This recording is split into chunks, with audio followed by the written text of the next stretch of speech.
진성그룹 창립 40주년 기념 행사가 열리는 호텔 연회장은 대한민국을 움직이는 모든 권력과 부가 응축된 듯한 화려함으로 빛나고 있었다. 천장을 수놓은 거대한 크리스탈 샹들리에 아래 최고급 정장과 드레스를 차려입은 사람들이 샴페인 잔을 부딪히며 낮은 목소리로 웃고 담소를 나누었다. 공기 중에는 값비싼 향수와 최고급 요리 냄새, 그리고 보이지 않는 야망과 긴장감이 뒤섞여 떠다녔다. 그 중심에 진성그룹의 총수 강지훈이 서 있었다. 36의 젊은 나이에 대한민국 재계서열 5위의 거대 기업을 이끄는 그는 흠잡을 데 없이 재단된 다크 네이비 슈트만큼이나 빈틈없는 사람이었다. 날카롭게 뻗은 콧날과 단호하게 다물린 입술, 그리고 그 무엇도 꿰뚫어 볼 듯한 깊고 차가운 눈빛은 그에게 감히 접근하기 어려운 아우라를 부여했다. 그는 사람들의 축하와 찬사를 능숙하게 받아넘기면서도 그의 진짜 감정은 철저히 계산된 미소 뒤에 가려져 있었다. 강 총수님, 오늘 정말 멋지십니다. 진성의 40주년을 진심으로 축하드립니다. 한 정치인이 기름진 미소를 지으며 다가와 악수를 청했다. 지훈은 가볍게 손을 맞잡으며 입꼬리를 올렸다. 감사합니다, 의원님. 귀한 걸음 해주셨군요. 의례적인 대화가 오갔지만 지훈의 머릿속은 이미 내일 아침에 있을 해외 이사회 준비와 다음 분기 실적 보고서에 대한 생각으로 가득 차 있었다. 이 화려한 파티는 그에게 있어 또 하나의 거대한 비즈니스 현장이자 반드시 성공적으로 치러내야 할 임무일 뿐이었다. 감상이나 흥취는 사치였다. 그때 그의 바지 자락을 부드럽게 잡아당기는 작은 손길이 느껴졌다. 지훈의 차가운 표정이 순간적으로 녹아내렸다. 세상에서 유일하게 그의 얼어붙은 심장을 녹일 수 있는 존재 아들, 강민준이었다. 아버지. 지훈을 꼭 닮은 얼굴이지만 아직 앳되고 순수한 눈망울을 한 민준이 그를 올려다보고 있었다. 아이는 지훈의 축소판처럼 작은 턱시도를 완벽하게 차려입고 있었지만 어른들의 지루한 대화에 조금은 실증이 난 기색이었다. 왜 그러니 민준아? 지훈은 몸을 낮춰 아들과 눈을 맞추었다. 그의 목소리는 다른 사람을 대할 때와는 비교할 수 없을 만큼 부드러웠다. 연 회장의 소음 속에서도 그의 귀에는 아들의 목소리만이 선명하게 들렸다. 저기 케이크가 아주 많아요. 먹어도 돼요. 민준이 손가락으로 가리킨 곳은 연 회장 한쪽에 마련된 디저트 뷔페였다. 형형색색의 마카롱 타워와 반짝이는 과일 타르트, 그리고 거대한 3단 케이크가 아이의 눈을 사로잡은 모양이었다. 지훈은 아들의 머리를 부드럽게 쓰다듬으며 작게 웃었다. 물론이지. 아버지가랑 같이 가자. 그는 주변에 있던 수행비서에게 잠시 자리를 비운다는 눈짓을 보내고는 민준의 작은 손을 잡고 디저트 뷔페 쪽으로 향했다.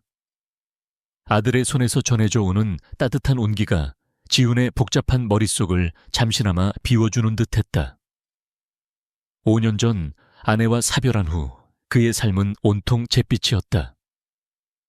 진성이라는 거대한 제국을 지켜야 한다는 책임감과 민준을 완벽하게 키워내야 한다는 의무감이 그의 모든 것을 지배했다. 사랑이나 행복 같은 감정은 이미 오래전에 봉인해버린 과거의 유물이었다. 민준은 그에게 남은 유일한 빛이자 그가 존재하는 이유 그 자체였다. 디저트 코너는 아이들의 천국이었다. 민준은 눈을 반짝이며 어떤 케이크를 고를지 행복한 고민에 빠졌다. 지훈은 그런 아들의 모습을 흐뭇하게 바라보며 잠시 긴장을 풀었다. 그때였다. 하준아, 뛰면 안 돼. 다른 분들께 방해가 된단다. 부드러우면서도 단호한 여성의 목소리가 들려왔다. 지훈의 시선은 무심코 소리가 나는 쪽으로 향했다. 깔끔한 파티시에 복장을 한 여자가 작은 아이의 손을 잡고 있었다. 아마도 오늘 행사의 디저트를 담당한 업체 사람인 듯 하였다. 지훈은 별 생각 없이 시선을 거두려 했다. 바로 그 순간 여자의 뒤에 숨어있던 아이가 고개를 쏙 내밀었다. 세상이 멈췄다. 지훈의 눈에 들어온 것은 자신의 아들 민준과 똑같이 생긴 아이였다. 아니, 똑같이 생겼다는 표현으로는 부족했다. 마치 거울을 보고 있는 것 같았다. 동그랗고 까만 눈동자, 오똑한 코 꾹 다물면 한쪽 입꼬리만 살짝 올라가는 인매. 심지어 민준과 똑같은 위치인 왼쪽 눈 아래에 작은 점까지 선명하게 박혀 있었다. 아이는 민준이 입고 있는 턱시도와는 대조적으로 평범한 니트와 면바지 차림이었지만 그것은 전혀 중요하지 않았다. 지훈의 심장이 쿵하고 바닥으로 떨어지는 듯한 충격을 받았다. 그의 머릿속에서 수만 가지 계산과 분석을 하던 이성적인 회로가 한순간에 끊어졌다. 그는 숨 쉬는 것조차 잊은 채 그 아이에게서 눈을 뗄 수 없었다. 연 회장의 화려한 조명과 사람들의 웅성거림, 감미로운 클래식 음악이 한꺼번에 멀어지며 오직 그 아이의 모습만이 망막에 각인되었다. 아버지, 왜 그러세요? 민준이 그의 표정 변화를 감지하고 걱정스럽게 물었지만 지훈은 대답할 수 없었다. 그의 온 신경은 하준이라고 불린 저 아이에게로 향해 있었다. 아이의 엄마로 보이는 여자는 지훈의 강렬한 시선을 느꼈는지 불안한 표정으로 아이를 자신의 등 뒤로 감쌌다. 그녀는 고개를 살짝 숙여 지훈의 시선을 피하려 했지만 그 짧은 순간 지훈은 그녀의 얼굴을 똑똑히 보았다. 낯설지만 어딘가 모르게 익숙한 느낌이 스쳐 지나갔다. 하지만 지금 그의 머릿속은 온통 혼란으로 가득 차 그녀의 얼굴을 제대로 인식할 수 없었다. 제요, 아이는 누구지? 지훈의 입에서 자신도 모르게 중얼거림이 새어나왔다. 목소리는 얼음처럼 차갑게 잠겨 있었다. 그는 본능적으로 그들에게 다가가려 한 걸음 내딛었다. 이 말도 안 되는 상황을 확인해야 했다. 저 아이는 누구이며 저 여자는 누구인지, 왜 자신의 아들과 쌍둥이처럼 닮은 아이가 눈앞에 나타난 것인지. 그의 머릿속은 순식간에 수십 가지의 끔찍한 시나리오를 그려내기 시작했다. 계획적인 접근 사기 협박, 진성의 총수로서 겪어왔던 온갖 더러운 수작들이 떠올랐다. 하지만 그가 움직이기 직전 여자는 마치 위험을 감지한 동물처럼 아이의 손을 굳게 잡고 서둘러 인파 속으로 사라졌다. 그녀는 한 번도 뒤돌아보지 않았다.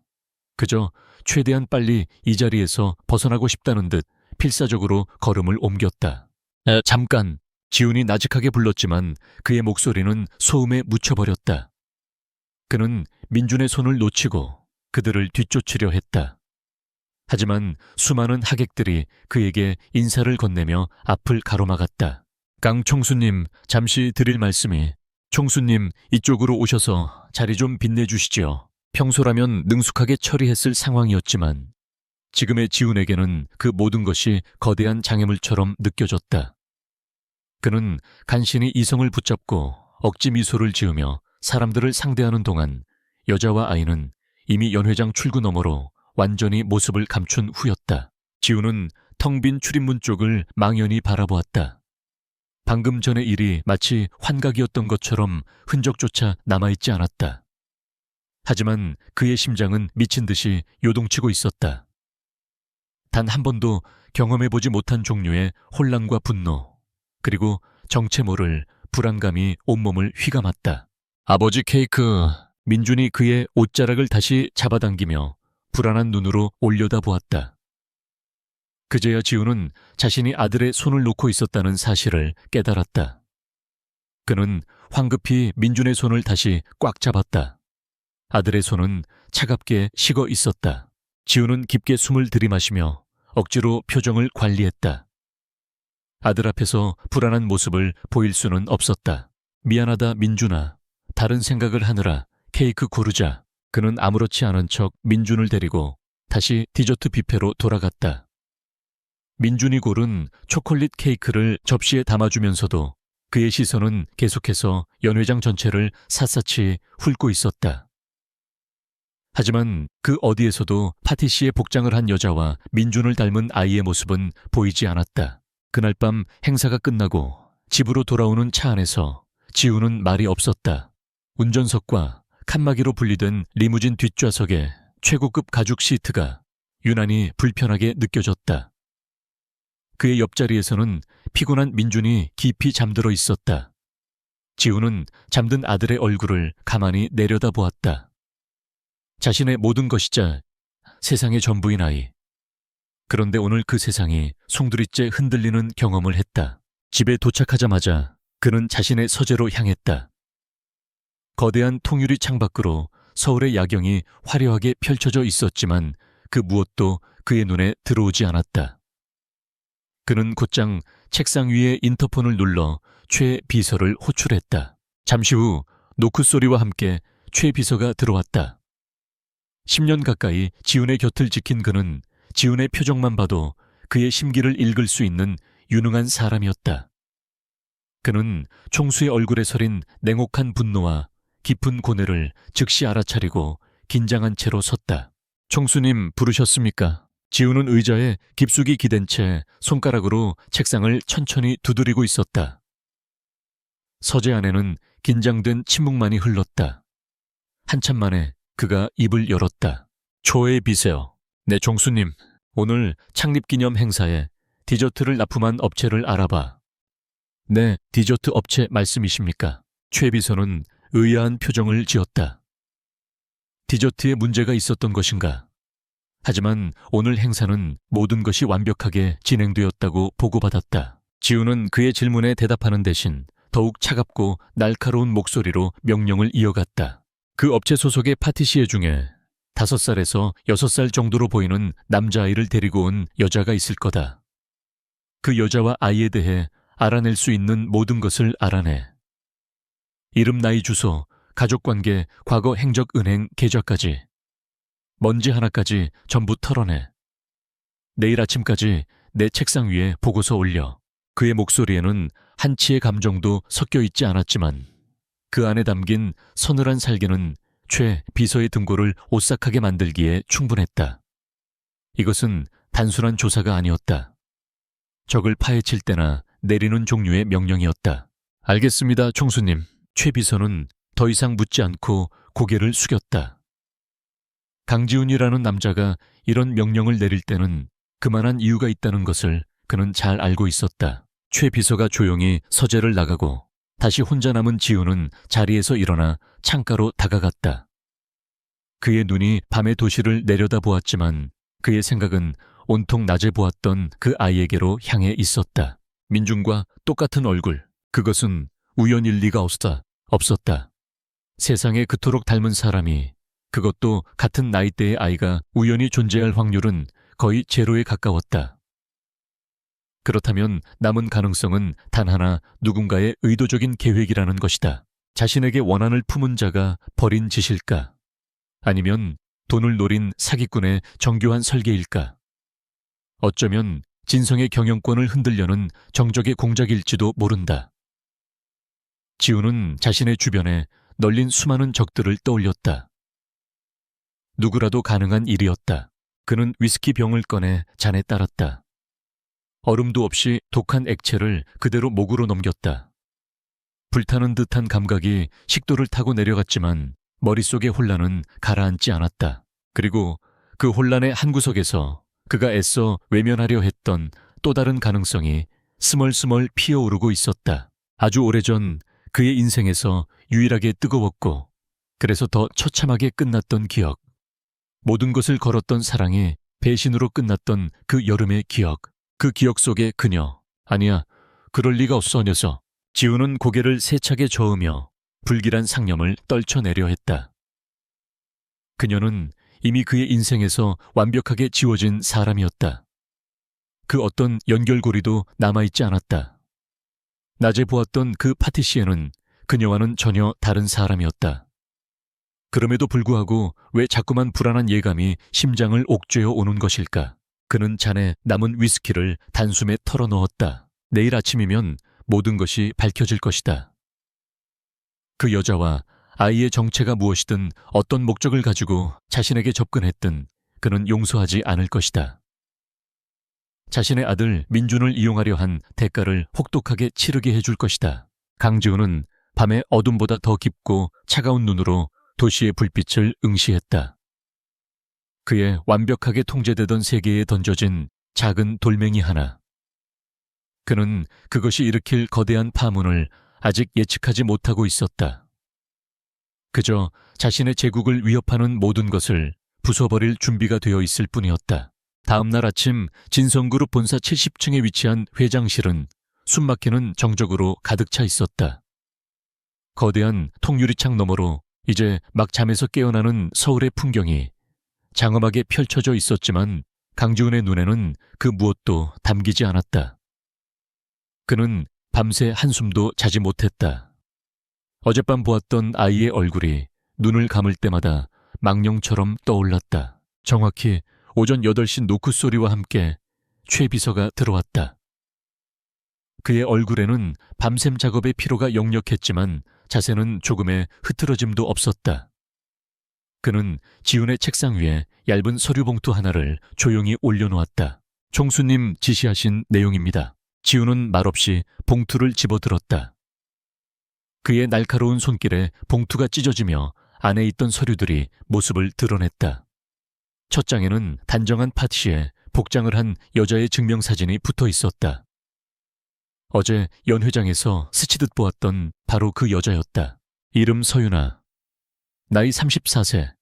직업 수제 케이크 전문점 라두세르 대표 겸 파티시에. 가족관계 아들 서하준 만 5세. 지훈의 눈이 서하준이라는 이름에서 잠시 멈추었다. 보고서는 아이의 출생 기록까지 첨부되어 있었다. 출생증명서에 부프란라는 깨끗하게 비어 있었다. 그는 다음 장으로 넘어갔다. 서윤아라는 여자의 인생이 몇 장의 종이 위에 건조한 텍스트로 요약되어 있었다. 유년 시절 부모를 여의고 할머니 손에 자람. 국내 최고 요리, 아카데미 수석 졸업. 졸업 후 국내 유수 호텔 베이커리에서 경력을 쌓았고 3년 전 퇴직금과 대출을 합쳐 현재 가게를 열었음. 가게는 작지만 실력 있는 파티시에가 운영하는 곳으로 주변에선 꽤 인지도가 있음. 최 비서의 조사 능력은 완벽했다. 그녀의 재정 상태, 다인 관계, 지난 몇 년간의 행적까지 샅샅이 기록되어 있었다. 하지만 그 어디에서도 의심스러운 구석은 찾아볼 수 없었다. 그녀는 진성의 적대 세력과 단 하나의 연결고리도 없었고 사기나 전과 기록은커녕 교통법규 위반 딱지 한 장 받은 적 없는 깨끗한 삶을 살아온 여자였다. 보고서의 마지막 줄은 이렇게 결론 내리고 있었다. 특이사항 없음. 평범한 소시민으로 판단됨. 평범하다고 지훈의 입에서 비웃음이 터져 나왔다. 그는 서류를 책상 위로 던지듯 내려놓았다. 이게 평범해 보여. 내 아들과 똑같이 생긴 아이를 데리고 내 앞에 나타난 여자가 총수님, 저희가 동원할 수 있는 모든 정보망을 가동했습니다만 정말 아무것도 나오지 않았습니다. 의도적으로 접근했다고 볼 만한 정황 증거가 전무합니다. 최 비서는 곤혹스러운 표정으로 대답했다. 지훈은 턱을 괜 채 차가운 눈으로 보고서를 노려보았다. 정보가 없다는 것은 그 정보가 존재하지 않거나 혹은 상대가 보통 내기가 아니라는 뜻이다. 그는 후자라고 확신했다. 이 모든 것이 우연일 리가 없었다. 서윤아라는 여자는 분명 무언가를 숨기고 있다. 어쩌면 보통의 정보망으로는 찾아낼 수 없는 더 깊고 어두운 배후가 있을지도 모른다. 그는 이렇게 앉아서 기다릴 수 없었다. 직접 부딪혀서 그녀의 가면을 벗겨내야 했다. 차 준비해. 네, 어디로 모실까요? 서윤아라는 여자의 가게. 주소는 보고서에 있겠지. 지훈이 자리에서 일어서자 그의 몸에서 뿜어져 나오는 냉기가 회장실의 공기를 더욱 차갑게 만들었다. 그는 전쟁에 나서는 장수처럼 단호하고 비장했다. 어떤 식으로든 오늘 안에 이 불쾌하고 혼란스러운 연극에 막을 내릴 생각이었다. 서윤아의 가게 라두세르는 번화가에서 조금 벗어난 조용한 주택가 골목에 자리 잡고 있었다. 상가색 벽돌로 지어진 아담한 가게는 마치 동화 속에 나오는 과자집처럼 따뜻하고 사랑스러운 분위기를 풍겼다. 지훈이 타고 온 검은색 세단이 골목 어귀에 멈춰서자 그 위압적인 존재감은 주변의 평화로운 풍경과 기묘한 부조화를 이루었다. 지훈은 차에서 내려 가게의 쇼인도 너머를 응시했다. 아기자기한 컵케이크와 먹음직스러운 조각 케이크들이 진열되어 있었고 안쪽에서는 서윤아가 하얀 파티시에 복을 입은 채 분주하게 움직이고 있었다. 아들 하준은 가게 구석에 마련된 작은 테이블에 앉아 그림책을 보고 있었다. 어제와 같은 평범한 옷차림이었지만 그 얼굴은 지훈의 기억 속에 박힌 그대로였다. 민중과 너무나도 닮은 얼굴. 지훈은 마른 침을 삼키고 가게 문을 향해 걸어갔다. 문에 달린 작은 종이 딸랑하는 맑은 소리를 냈다.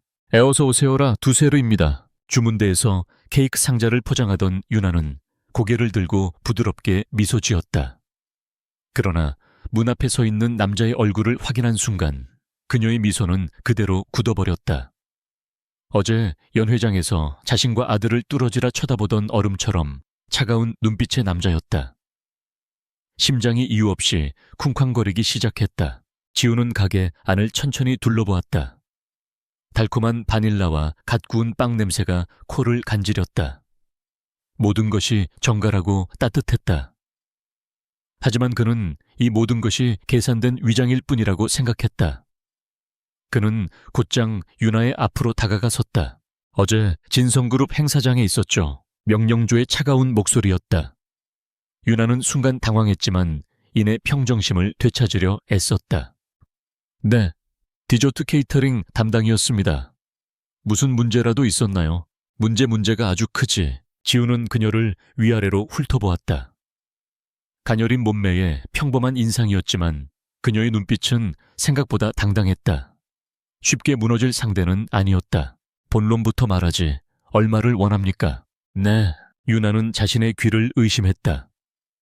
이 남자가 지금 무슨 말을 하는 건지 도무지 이해할 수 없었다. 시호는 그만하고 원하는 액수를 말해. 당신 배후에 누가 있는지도. 내 아들과 똑같이 생긴 아이를 앞세워서 나한테 뭘 얻어내고 싶은 건지 직접 듣고 싶어서 왔으니까. 지훈의 목소리에는 경멸이 가득 담겨 있었다.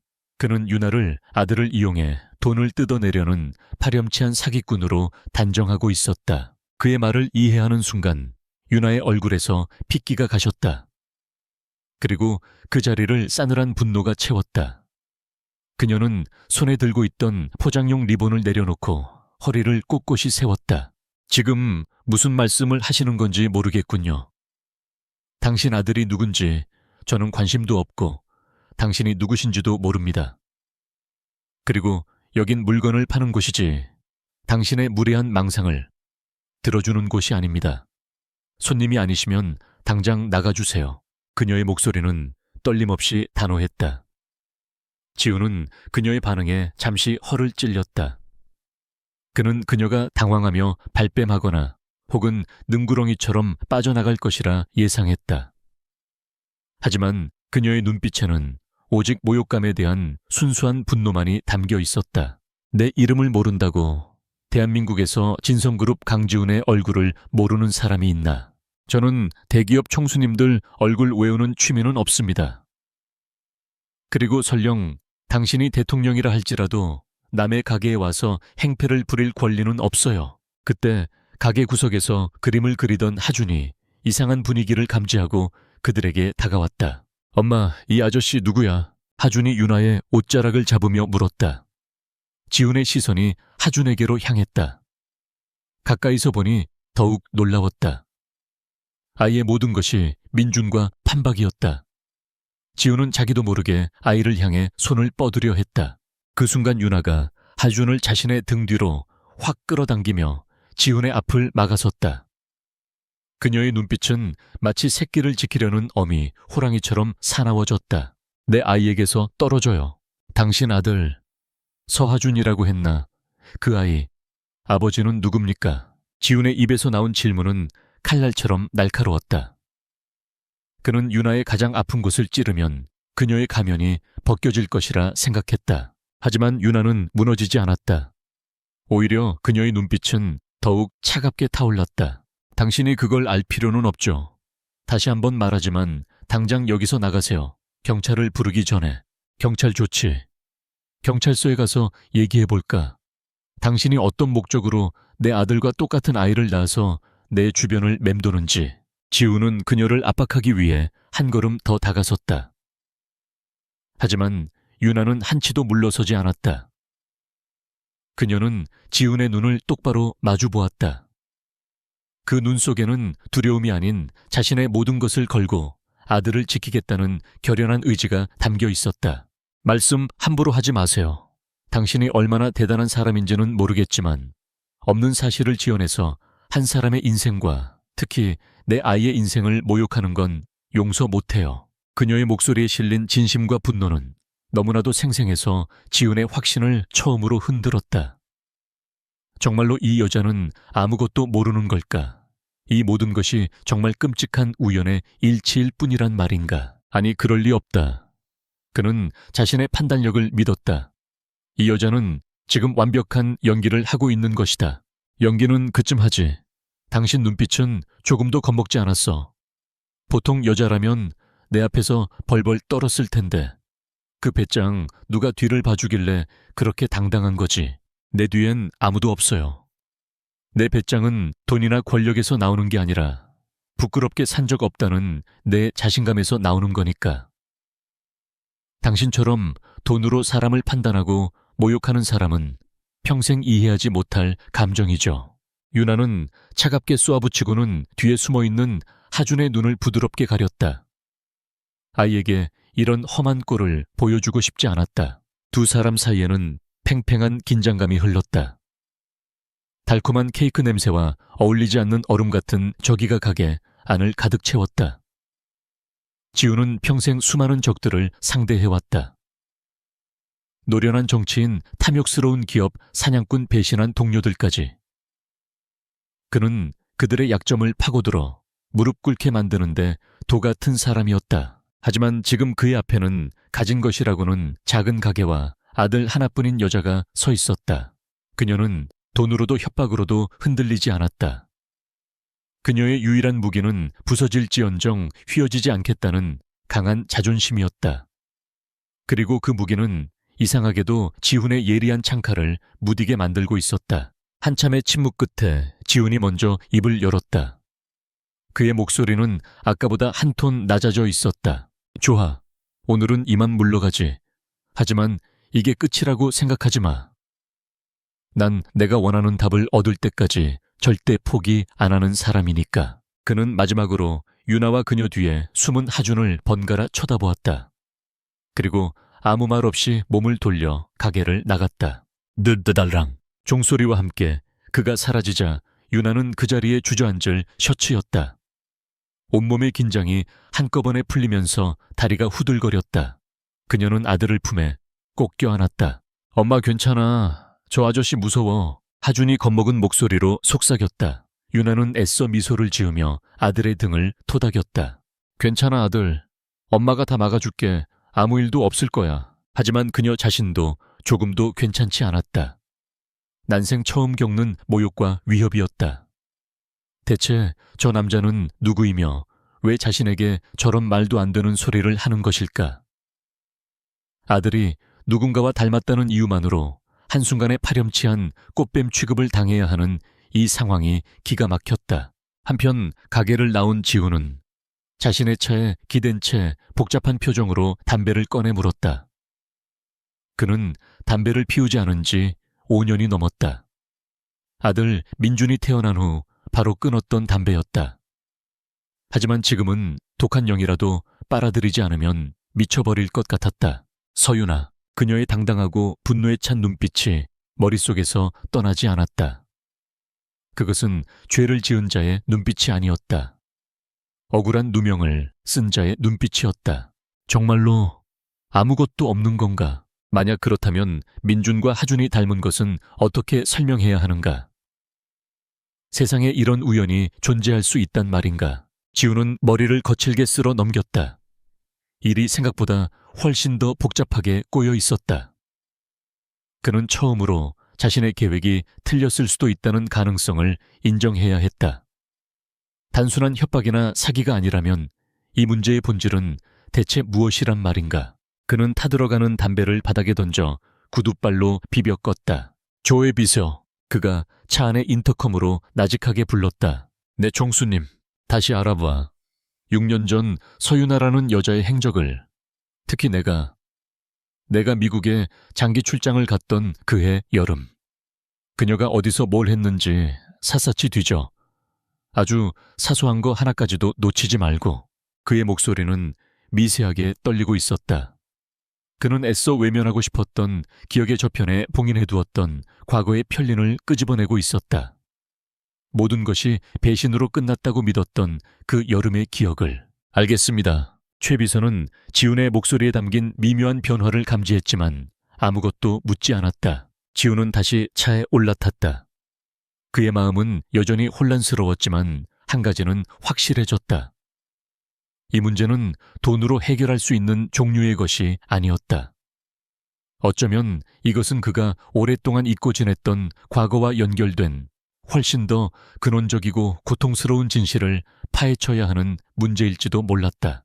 그리고 그 진실의 중심에는 아들을 지키기 위해 세상과 맞서 싸울 준비가 된 여자 서윤아가 있었다. 강지훈은 며칠째 제대로 된 잠을 이루지 못했다. 그의 머릿속은 온통 서윤아라는 여자와 그녀의 아들 서아준에 대한 생각으로 가득 차 있었다.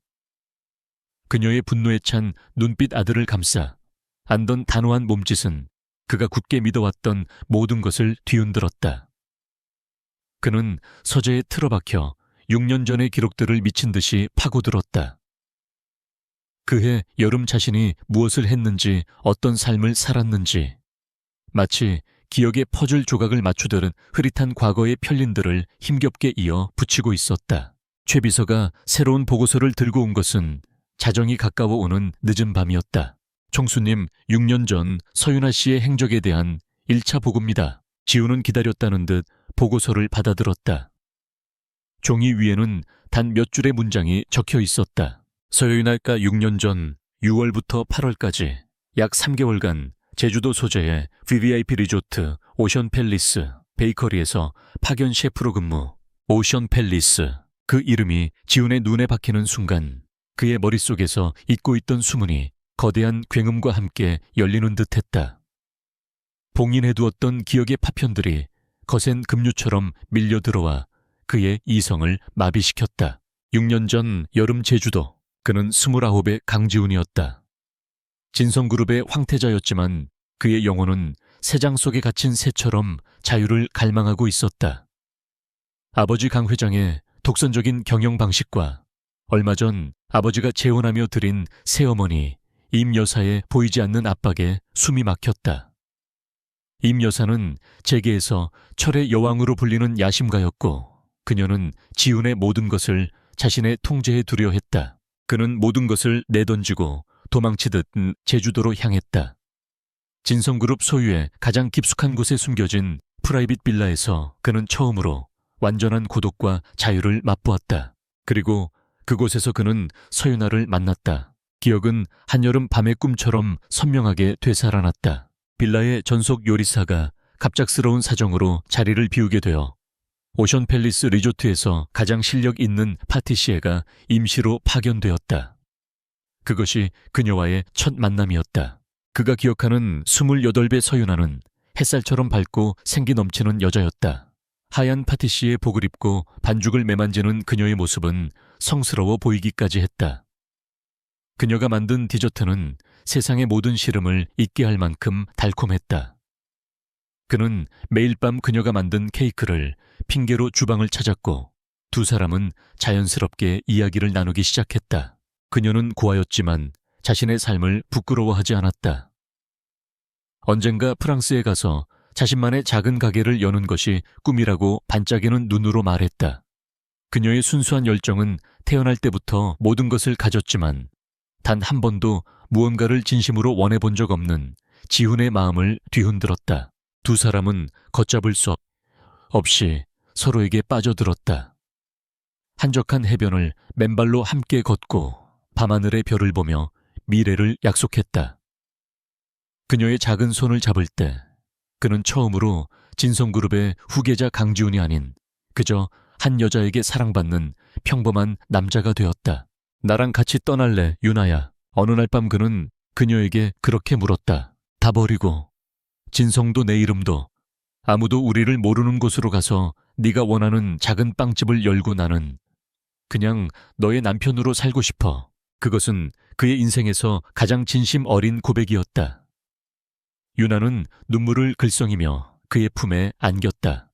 정말 그래도 괜찮아 지훈 씨. 네오만 있으면 괜찮아. 너만 있으면 다 필요 없어. 그 여름 그는 진심으로 그렇게 믿었다. 그녀와 함께라면 지긋지긋한 현실을 벗어나 새로운 삶을 살 수 있을 거라고. 그는 서울로 돌아가 모든 것을 정리하고 오겠다고 약속했다. 아버지를 설득하고 임 여사의 소나기에서 벗어나겠다고. 일주일만 기다려. 무슨 일이 있어도 꼭 다시 돌아올게. 그것이 그녀에게 한 마지막 약속이었다. 하지만 서울로 돌아온 그를 기다린 것은 냉혹한 현실이었다. 아버지는 그의 불장난 같은 사랑을 코웃음 쳤고 임 여사는 그의 모든 연락수단을 통제했다. 그는 빌라로 수십 통의 전화를 걸었지만 연결되지 않았다. 일주일 후 간신히 연락이 닿은 리조트 직원은 그녀가 갑자기 사직서를 내고 떠났으며 행방을 알 수 없다고 전했다. 그는 배신감에 몸을 떨어야 했다. 그가 선물했던 고가의 목걸이와 함께 사라졌다는 사실을 알게 되었을 때 그의 사랑은 산산조각 났다. 그녀는 결국 돈을 보고 접근했던 수많은 여자들과 똑같은 사람이었다고 그는 스스로를 세뇌했다. 그녀와의 모든 기억은 지워버려야 할 치욕의 역사일 뿐이라고. 그 후 그는 마음의 문을 닫았다. 사랑이라는 감정을 믿지 않는 냉혈한이 되었다. 아버지의 뜻에 따라 정략 결혼을 했고 아들 민준을 얻었지만 아내가 병으로 세상을 떠난 후에도 그는 조금도 슬퍼하지 않았다. 그의 심장은 이미 6년 전 그 여름 제주도의 푸른 바다 밑에 수장되었기 때문이었다. 총수님, 괜찮으십니까? 최 비서의 목소리가 지훈을 길고 깊은 회상에서 끌어냈다. 그는 자신이 식은땀을 흘리고 있다는 것을 깨달았다. 아무것도 아니야. 그는 거칠게 대답하며 보고서를 내려놓았다. 머릿속이 터질 듯이 복잡했다. 그가 기억하는 서윤아는 돈 때문에 사랑을 배신하고 떠난 여자였다. 그런데 지금 그의 눈앞에 나타난 서윤아는 돈과 권력 앞에서 한치의 물러섬도 없이 자신의 자존심과 아들을 지키려는 여자였다. 두 사람의 모습이 도저히 하나로 겹쳐지지 않았다. 내가 무언가 잘못 기억하고 있는 건가? 처음으로 자신의 기억에 대한 의심이 싹 텄다. 그가 진실이라고 믿었던 모든 것이 사실은 누군가에 의해 교묘하게 조작된 거짓일 수도 있다는 끔찍한 가정이 머리를 스쳤다. 만약 그녀가 나를 배신한 게 아니라면, 만약 그녀 역시 피해자였다면, 그리고 만약 서하준이라는 아이가 정말로. 그는 더 이상 생각하고 싶지 않았다. 그 가능성을 마주할 용기가 없었다. 계속 조사해. 6년 전 그녀가 제주도를 떠난 직후의 행적을 쫓아 누구를 만났는지, 어디로 갔는지, 돈의 흐름도 다시 확인해. 내가 선물했던 목걸이, 그걸 처분한 기록이 있는지 찾아내. 그의 목소리는 절박하게 흔들리고 있었다. 그는 자신의 기억이 맞기를, 그녀가 자신을 배신한 것이 사실이기를 바라고 있었다. 그래야만 지난 6년간 살아온 자신의 삶이 부정당하지 않을 테니까. 한편 같은 시각 평창동에 위치한 고풍스러운 한옥저택, 진성그룹의 안주인이자 실질적인 권력자 임선주 여사가 서예에 몰두하고 있었다.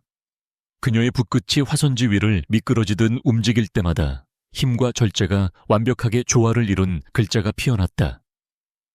그녀의 주변 공기는 언제나처럼 고요하고 무거웠다. 그때 그녀의 충실한 집사가 조용히 다가와 귓가에 속삭였다. 회장님, 강총수께서 최근 이상한 움직임을 보이고 있습니다. 임 여사의 분놀림이 순간 멈칫했다.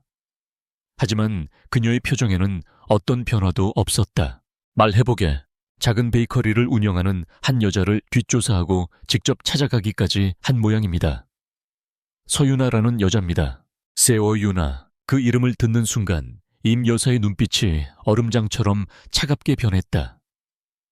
그녀는 붓을 내려놓고 집사를 돌아보았다.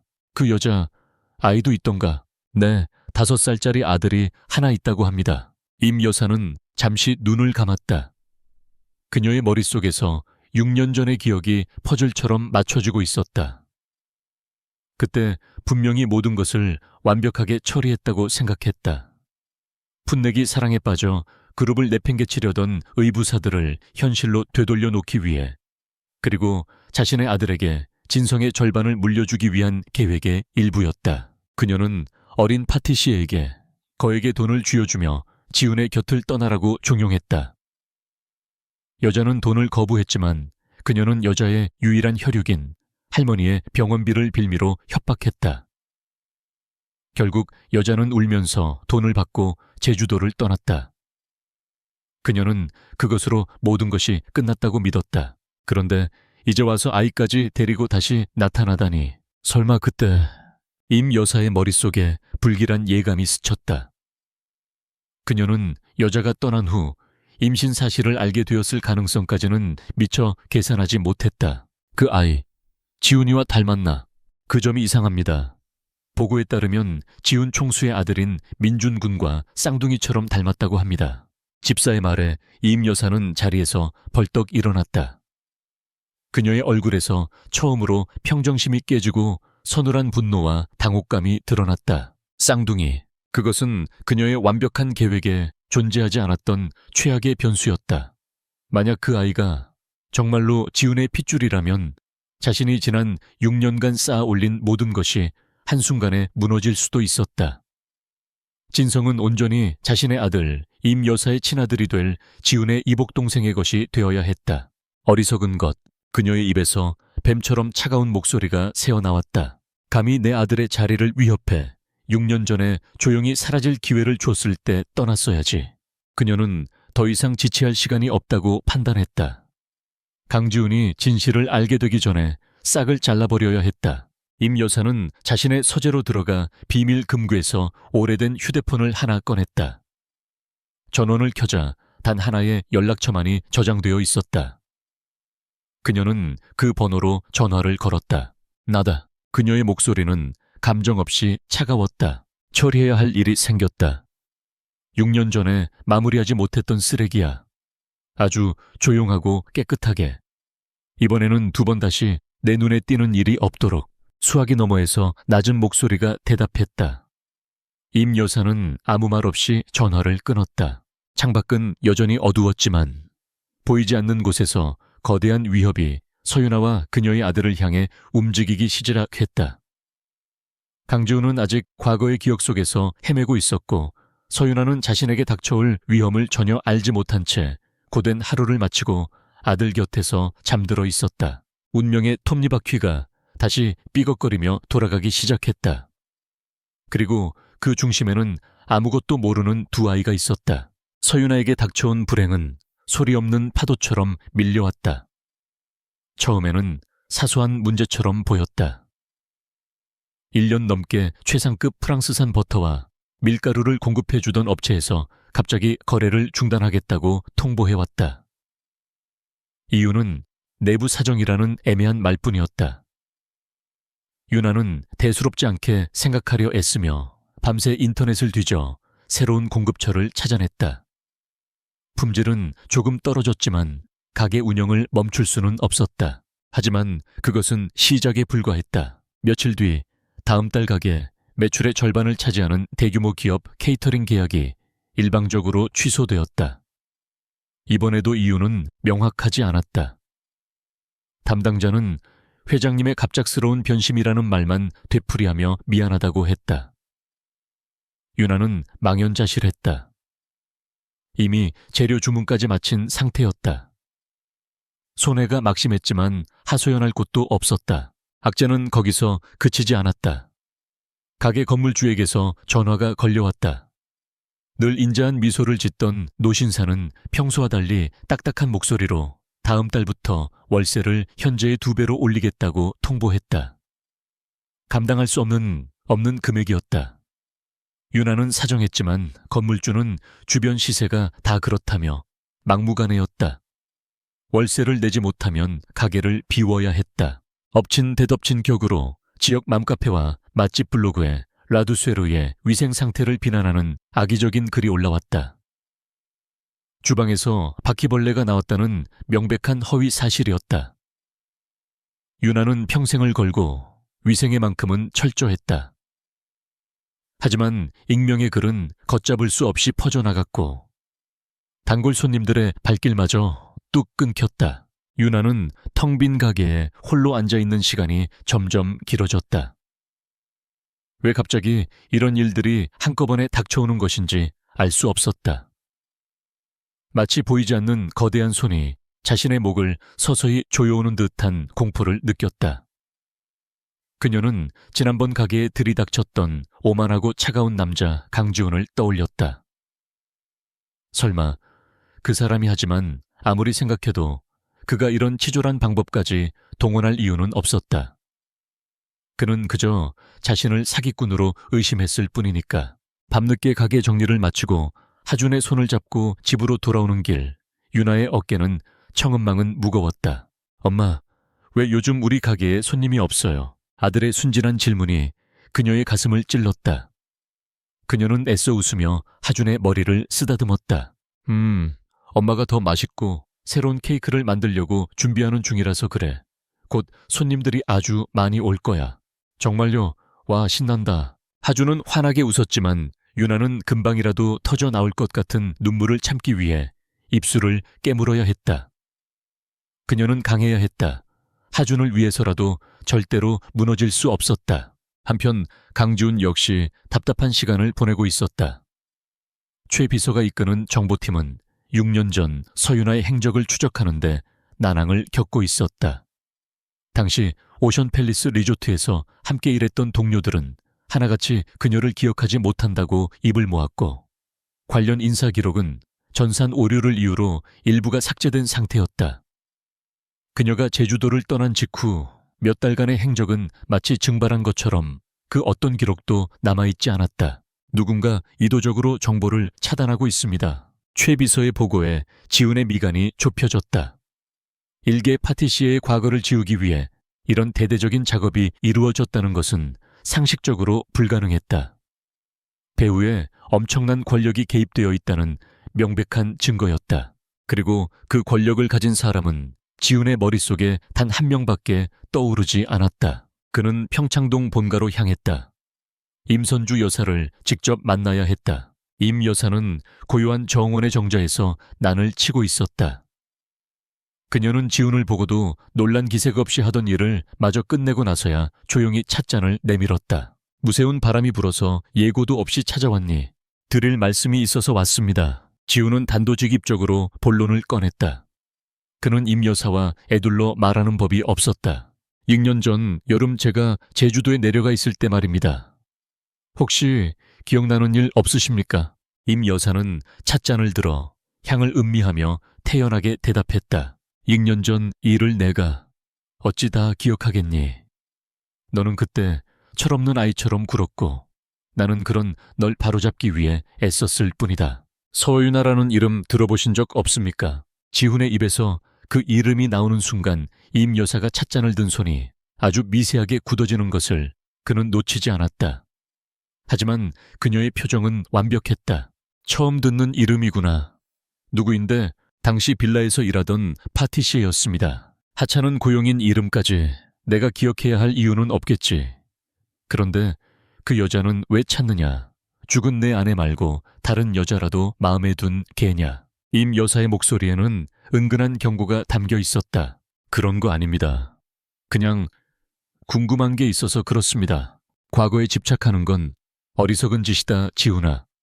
너는 진성의 현재와 미래를 책임져야 할 사람이야. 헛된 일에 시간 낭비하지 마라. 그러다 보면 너뿐만 아니라 회사 전체가 위험해질 수도 있단다. 그것은 명백한 협박이었다. 지훈은 더 이상 그녀에게서 아무것도 얻어낼 수 없다는 것을 깨달았다. 그는 끓어오르는 분노를 억누르며 자리에서 일어났다. 충고 감사히 듣겠습니다. 그가 몸을 돌려 떠나려는 순간 임 여사가 그의 등 뒤에 나직하게 말했다. 참내, 이복 동생 주혁이가 곧 미국에서 공부를 마치고 돌아온다. 돌아오면 경영 수업부터 시작해야 할 터이니 네가 잘 좀 이끌어 주거라. 지훈은 걸음을 멈췄다. 임 여사의 진짜 속내. 그것은 결국 자신의 친아들인 강주혁에게 진성을 물려주는 것이었다. 그를 위해 자신은 그저 잠시 자리를 맡아두는 장기말에 불과했다. 그는 아무 대답 없이 본가를 빠져나왔다. 채 오르자마자 최 비서에게서 전화가 걸려왔다. 그의 목소리는 다급했다. 총수님, 방금 들어온 정보입니다. 서윤아 씨 가게에 물품을 공급하던 업체 케이터링 계약을 취소했던 기업, 그리고 가게가 입주한 건물까지 모두 저희 쪽에서 추적을 피하기 위해 여러 단계의 유령 회사를 거치고 있지만 최종 소유주를 확인했습니다. 누구야? 지훈의 목소리는 얼음처럼 차가웠다. 그는 이미 답을 알고 있었다. 임선주 회장님 명의로 된 투자 자문 회사입니다. 전화기 너머로 들려오는 최 비서의 대답은 지훈의 마지막 남은 이성의 끈을 끊어버렸다.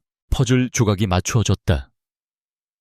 서윤에게 일어난 모든 불행은 우연이 아니었다. 그것은 임 여사가 계획한 치밀하고 잔인한 공격이었다. 그녀가 서윤아의 과거를 지우고 이제는 그녀의 현재까지 파괴하려 하고 있었다. 대체 왜 서윤아를 그토록 증오하는 거지? 6년 전 그 여름 자신과 그녀 사이에 무슨 일이 있었기에 그 순간 지훈의 흉의 머릿속을 스치는 단 하나의 생각. 그 아이 하준이 때문이다. 임 여사는 하준의 존재를 알고 있다. 그리고 그 아이가 자신에게 어떤 의미인지도. 그래서 그 아이와 유나를 자신의 인생에서 떼어놓기 위해, 아니 아예 말살하기 위해 움직이기 시작한 것이다. 지훈의 가슴속에서 차가운 분노가 용암처럼 들끓어 올랐다. 지금까지는 과거에 대한 의심과 혼란이었다. 하지만 이제는 모든 것이 명확해졌다. 서윤아는 사기꾼이 아니었다. 그녀는 거대한 음모의 희생자였다. 그리고 그 음모의 중심에는 자신의 아버지마저 휘두르는 저 무서운 여자 임선주가 있었다. 그는 최 비서에게 명령했다. 지금 당장 라두세르로 차 돌려. 지훈이 가게에 도착했을 때 유나는 임대문이라는 글자가 붙은 가게 창문을 망연히 닫고 있었다. 그녀의 얼굴에는 깊은 절망과 피로가 서려 있었다. 하지만 아들 하준이 가게 안에서 나오자 그녀는 언제 그랬냐는 듯 환하게 미소 지었다. 그 모습이 지훈의 심장을 날카롭게 파고들었다. 그는 차에서 내리지 않은 채 그저 두 사람의 모습을 지켜보았다. 지금까지 그는 서윤아를 자신의 과거를 들쑤시는 불청객 혹은 잠재적인 셔츠이라고만 생각했다. 하지만 지금 그의 눈에 비친 그녀는 거대한 폭풍우 속에서 작은 돛담배 하나에 의지해 필사적으로 아들을 지키고 있는 강인한 여자였다. 그의 안에서 낯선 감정이 솟아올랐다. 6년 전 그녀를 지켜주겠다고 맹세했지만 결국 지키지 못했던 미숙한 자신에 대한 후회. 그리고 지금이라도 그녀와 아이를 지켜야 한다는 강렬한 의무감.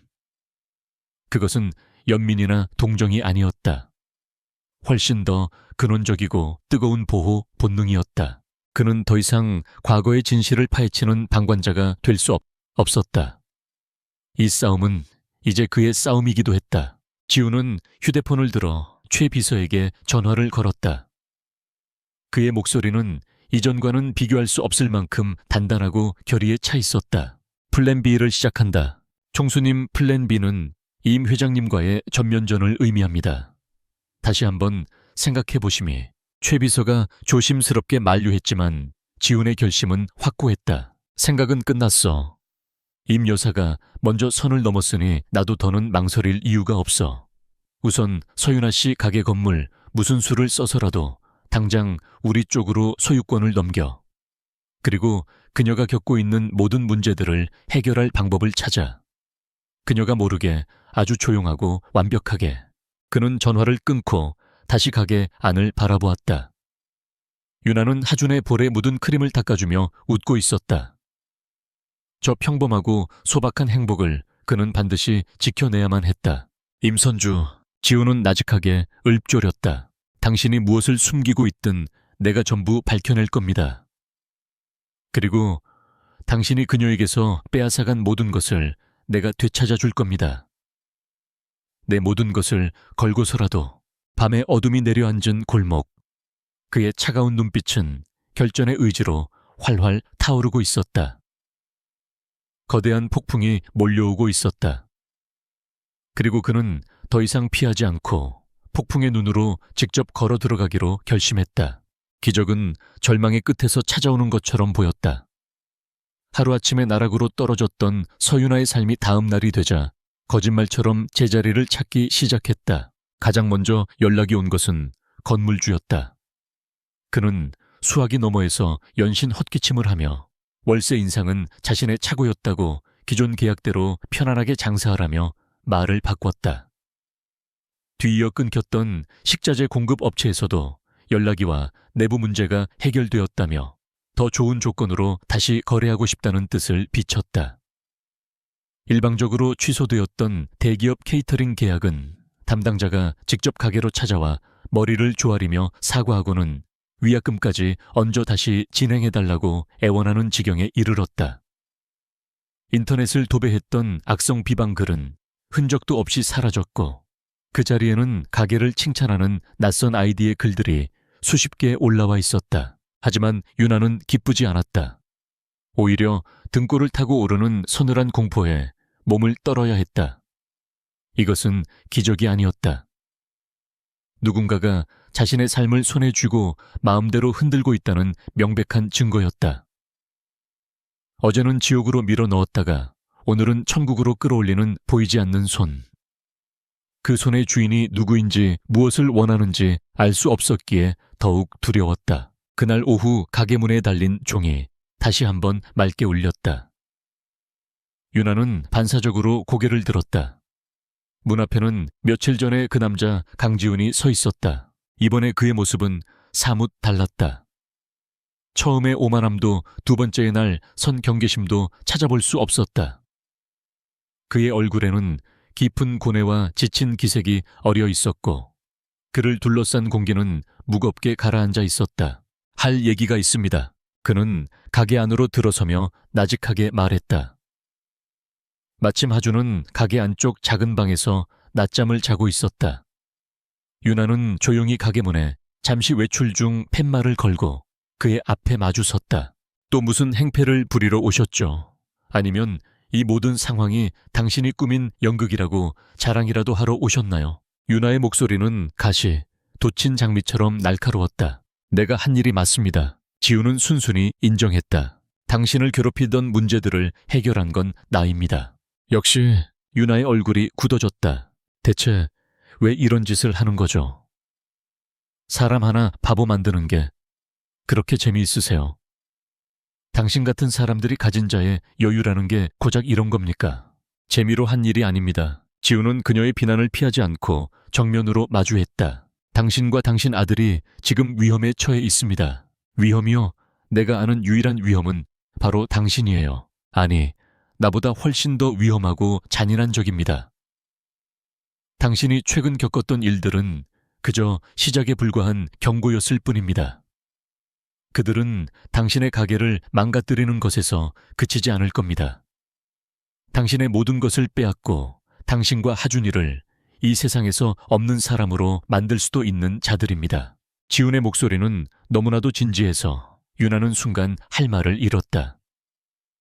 그의 눈빛은 더 이상 그녀를 의심하거나 경멸하고 있지 않았다. 그 안에는 절박함과 알 수 없는 죄책감 같은 것이 담겨 있었다. 그들이 왜 나를, 나 같은 평범한 사람을, 당신 때문이 아닙니다.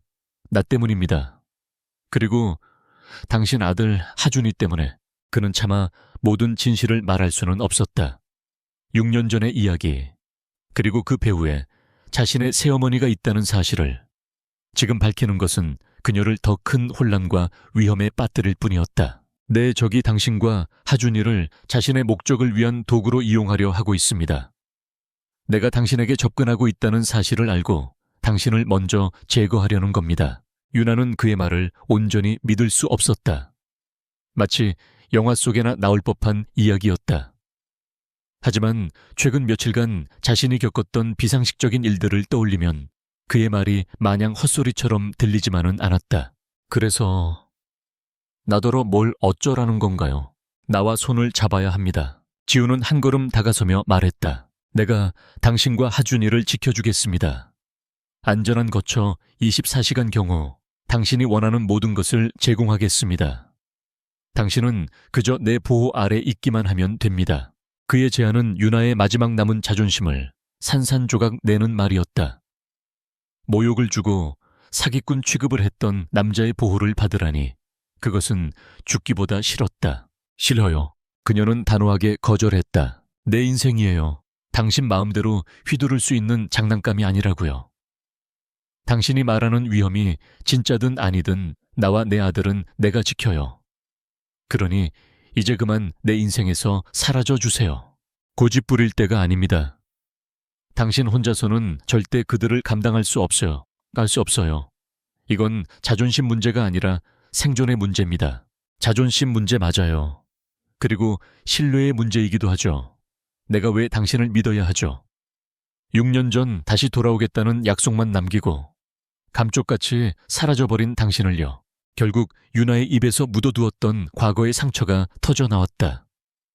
그 말을 내뱉는 순간 그녀의 눈시울이 붉어졌다. 지우는 그 말에 망치로 머리를 맞은 듯한 충격을 받았다. 그의 기억 속에서는 그녀가 돈을 받고 자신을 버린 것이었다.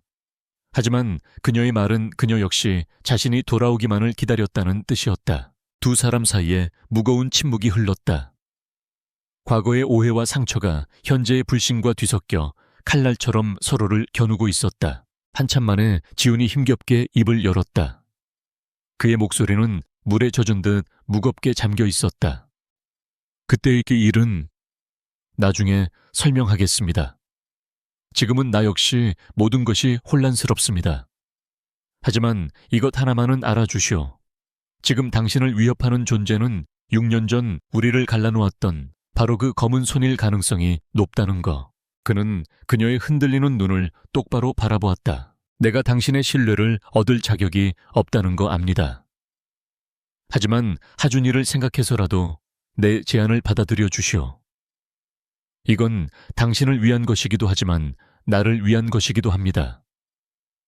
더 이상 내 사람들, 내 아이가 위험에 처하는 것을 보고만 있을 수는 없으니까. 나의 아이. 지훈의 입에서 나온 그 말에 유나의 심장이 쿵 하고 내려앉았다. 그는 이미 모든 것을 알고 있는 걸까? 아니면 그저 민준과 닮았다는 이유만으로 저렇게 말하는 걸까? 그녀는 혼란스러웠다. 하지만 그의 마지막 말은 그녀의 가장 약한 부분을 건드렸다. 하준의 안전. 그녀는 잠들어 있는 아들의 방을 돌아보았다. 세상 모르고 평화롭게 잠든 아들의 얼굴. 저 아이를 지킬 수만 있다면 악마와도 손을 잡을 수 있었다. 하물며 한때는 세상의 전부였던 이 남자와 손을 잡는 것쯤이야. 좋아요. 유나는 마침내 결심했다. 당신의 제안을 받아들이겠어요. 하지만 조건이 있어요. 말하시오. 이건 어디까지나 임시동맹이에요. 당신이 말하는 위험이 사라지면 모든 걸 원래대로 되돌리는 거예요. 그리고 나는 당신의 도움을 일방적으로 받기만 하진 않겠어요. 가게는 계속 운영할 거고 내 힘으로 돈을 벌 겁니다. 나는 당신의 인형이 될 생각이 없어요. 그녀의 당당한 태도에 지우는 희미하게 미소를 지었다. 6년 전 그가 사랑했던 서윤아의 모습이 바로 저런 모습이었다. 가녀리지만 결코 부러지지 않는 강인함. 알겠습니다. 당신의 뜻을 존중하지. 그렇게 두 사람의 불안한 동맹이 시작되었다. 지우는 그 자리에서 즉시 최 비서에게 연락해 유나와 하준을 위한 모든 안전 조치를 지시하였다. 가게 주변에는 사복 경호원들이 배치되었고 그녀의 집은 최첨단 보안 시스템으로 업그레이드되었다. 그녀가 모르는 사이 거대한 보호막이 그녀의 삶을 감싸기 시작했다. 유나와의 합의를 마치고 나온 지훈의 얼굴은 그러나 조금도 편안해 보이지 않았다. 그는 자신의 차에 올라타자마자 냉혹한 CEO의 얼굴로 돌아왔다. 유나의 협조는 언제 깨질지 모르는 살얼음판 같았다. 그녀는 여전히 자신을 불신하고 있었다. 그녀에게 모든 진실을 밝히고 완전한 신뢰를 얻기 위해서는 그녀조차 반박할 수 없는 결정적인 증거가 필요했다. 그것은 바로 유전자 검사였다. 초에 비세어 그는 블루투스 이어폰을 통해 지시를 내렸다. 민준이와 소하준 두 아이의 유전자 샘플을 확보해야겠다. 누구도 눈치채지 못하게 아주 자연스러운 방법으로. 종수님, 서윤아 씨의 동의 없이 진행하는 것은 법적으로 문제가 될 수 있습니다. 그 여자는 절대 동의하지 않을 거다. 이건 내 선에서 처리해야 할 문제야. 방법을 찾아. 지훈의 목소리는 강철처럼 단단했다. 그는 더 이상 망설이지 않기로 했다. 진실을 확인하는 과정에서 생기는 모든 위험과 책임은 자신이 지고 갈 생각이었다. 최 비서는 잠시 침묵하더니 이내 차분한 목소리로 대답했다. 방법이 있습니다. 민준군이 다니는 영어 유치원에서 다음 주 주말 파주에 있는 어린이과학박물관으로 체험학습을 갑니다. JBC 방송국에서 주최하는 행사라 저희 쪽에서 통제하기 용이합니다. 계속해봐. 서여윤아 씨 가게에 JBC 방송국의 인기 퀴즈 프로그램 BBIP 초대권을 보내는 겁니다. 우수소상공인 자녀 초청 같은 그럴듯한 명분을 붙여서요. 서윤아 씨가 하준군을 데리고 그 행사에 참여하게만 만들면 됩니다. 사앰플은 어떻게 확보할 거지? 박물관 내에 저희 진성 의료재단 소속 연구원이 어린이 건강연구소라는 체험 부스를 운영할 겁니다. 아이들의 흥미를 유발하는 놀이 형식으로 타액이나 목은 샘플을 자연스럽게 채취할 수 있도록 준비하겠습니다. 완벽한 계획이었다. 최 비서의 능력은 언제나 기대를 뛰어넘었다. 당장 진행해. 한치의 오차도 없이. 알겠습니다. 전화를 끊은 지훈은 차창 밖을 바라보았다.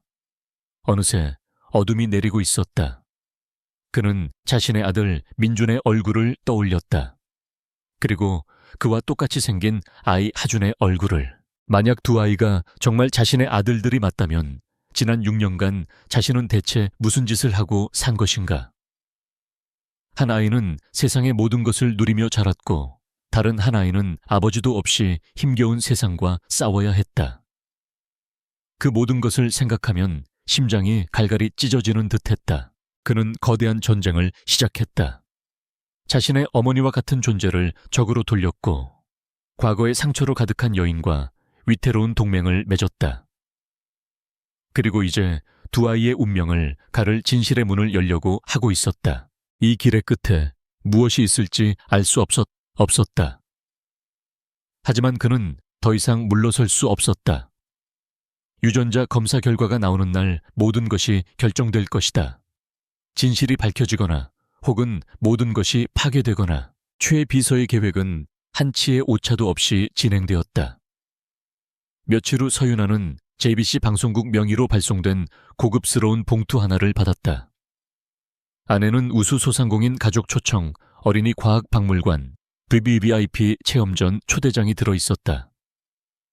윤아는 단번에 이것이 강지훈의 계획이라는 것을 직감했다. 의심스러웠지만 초대장을 보고 환호성을 지르는 하준의 얼굴을 보자 차마 거절할 수가 없었다. 아들에게는 아무런 잘못이 없었다. 그녀는 결국 아들의 손을 잡고 그 수상한 초대에 응하기로 마음먹었다.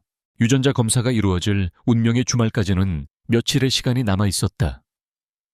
그 시간은 지훈과 윤아 모두에게 고통스러운 기다림의 연속이었다. 지훈은 더 이상 과거에 대한 질문을 미룰 수 없다고 판단했다. 진실을 마주하기 전에 두 사람을 6년 동안 올가매고 있던 오해의 가시부터 뽑아내야만 했다. 그는 늦은 밤 영업이 끝난 라두세르를 다시 찾았다. 경호상의 문제를 핑계 삼았지만 진짜 목적은 다른 데 있었다. 윤아는 피곤한 얼굴로 그를 맞았다. 가게 안에는 달콤한 빵 냄새 대신 어색하고 무거운 침묵만이 감돌았다. 보안 시스템에 문제는 없습니까? 지훈이 먼저 침묵을 깼다. 의례적인 질문이었다. 덕분에요. 과할 정도로 안전하네요. 윤아는 빈정거림이 섞인 목소리로 대답했다. 그녀의 가게 주변은 검은 양복을 입은 남자들이 그림자처럼 맴돌고 있었다. 평범한 삶과는 너무나도 거리가 먼 풍경이었다. 미안합니다. 당신을 이런 일에 끌어들여서. 지훈의 진심 어린 사과에 유나는 잠시 놀란 표정을 지었다. 이제 와서 사과가 무슨 소용이겠어요. 네, 물어볼 게 있습니다. 지훈은 망설이다 본론을 꺼냈다. 6년 전 내가 사라졌다고 했죠. 당신 기억 속에 그날 무슨 일이 있었던 겁니까? 유나는 그의 질문에 날카롭게 반응했다. 그걸 이제 와서 묻는 이유가 뭐죠? 기억 안 나세요? 일주일 안에 돌아오겠다고 세상 끝나는 표정으로 약속해놓고는 전화 한 통 없이 사라진 거. 내가 얼마나 비참하게 당신을 기다렸는지 당신은 상상도 못할 거예요. 그녀의 목소리 끝이 파르르 떨렸다. 묻어두었던 상처가 다시 터져나와 그녀를 아프게 했다. 기다렸습니다. 지우는 그녀의 눈을 피하지 않고 말했다. 서울로 돌아가자마자 당신에게 수십 번도 더 전화를 걸었어. 하지만 당신 전화기는 꺼져 있었어. 빌레에 연락했을 때 리조트 직원은 당신이 말도 없이 그만두고 사라졌다고 했고. 거짓말! 유나는 소리쳤다. 내 전화기는 꺼져 있지 않았어요. 나는 하루 종일 당신 전화만 기다렸다고요. 그럼 왜 내 전화 저 말을 받지 않은 겁니까? 왜 아무 말도 없이 사라진 거냐고 묻고 있지 않소. 지훈의 목소리도 높아졌다. 6년 묵은 배신감이 다시 그의 가슴을 핥히었다. 내가 당신에게 선물했던 목걸이, 그것까지 챙겨서 사라진 사람이 누군데? 목걸이요. 유나는 어이없다는 듯 헛웃음을 터뜨렸다. 당신 정말 그렇게 생각하고 있었구나. 내가 당신 목걸이나 훔쳐서 달아날 그런 여자로 보였어요. 그럼 내가 뭘 어떻게 생각했어야 합니까? 두 사람의 상처 입은 감정이 격렬하게 부딪혔다. 서로가 기억하는 과거는 너무나도 달랐다. 마치 서로 다른 시간, 다른 공간을 살았던 사람들처럼 한참 동안 서로를 노려보던 두 사람 중 먼저 입을 연 것은 유나였다. 그녀의 목소리는 분노를 넘어서 깊은 슬픔에 잠겨 있었다.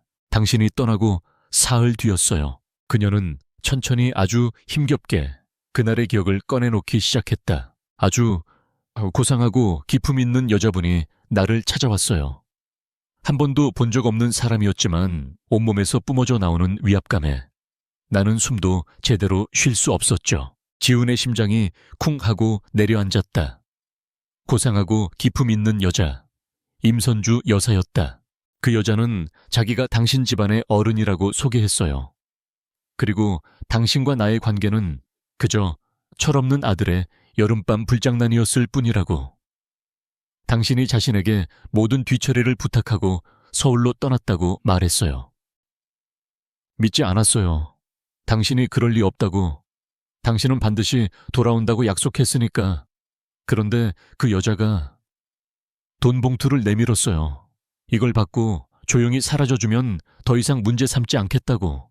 유나의 눈에서 결국 눈물이 흘러내렸다. 물론 받지 않았죠.